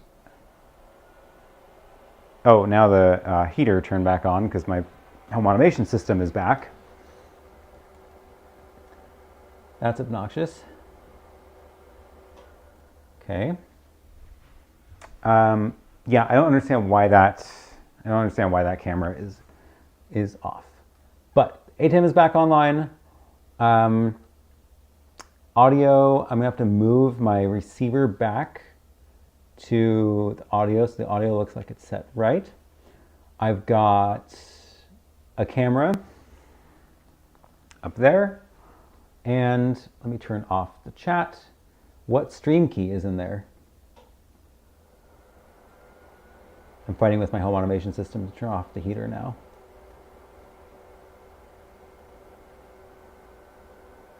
Stream key, YouTube, looks good. Okay. So, when I hit go on the ATEM is streaming to YouTube. And this is a good test of this, because this was a comment earlier. I'm pretty sure that YouTube is not going to switch back to the ATEM stream until I turn off the Yolobox. So, yeah, YouTube is warning me that the video's primary and backup streams have different video bit rates. But we're going to do this. Let me just double check that I am still, in fact, live. Got my computer reconnected. There we go. Power cycle the camera. Okay. Heater, you just stop.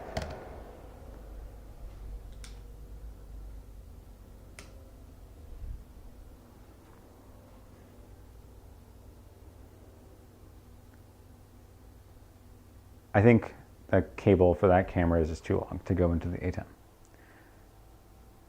No, that was working before. I don't know why that one's not working. Whatever. We're just going to end on the other camera. Okay. So when I turn off the ATEM or the Yolobox, we should fail back to the ATEM. So here we go. 3, 2, 1. See you on the other side.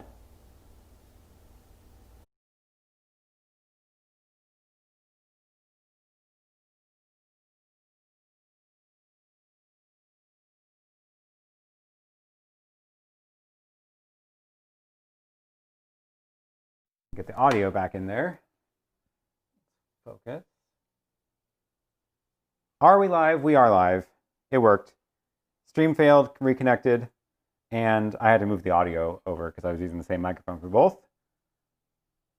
But I think we're back. So, yeah, not bad.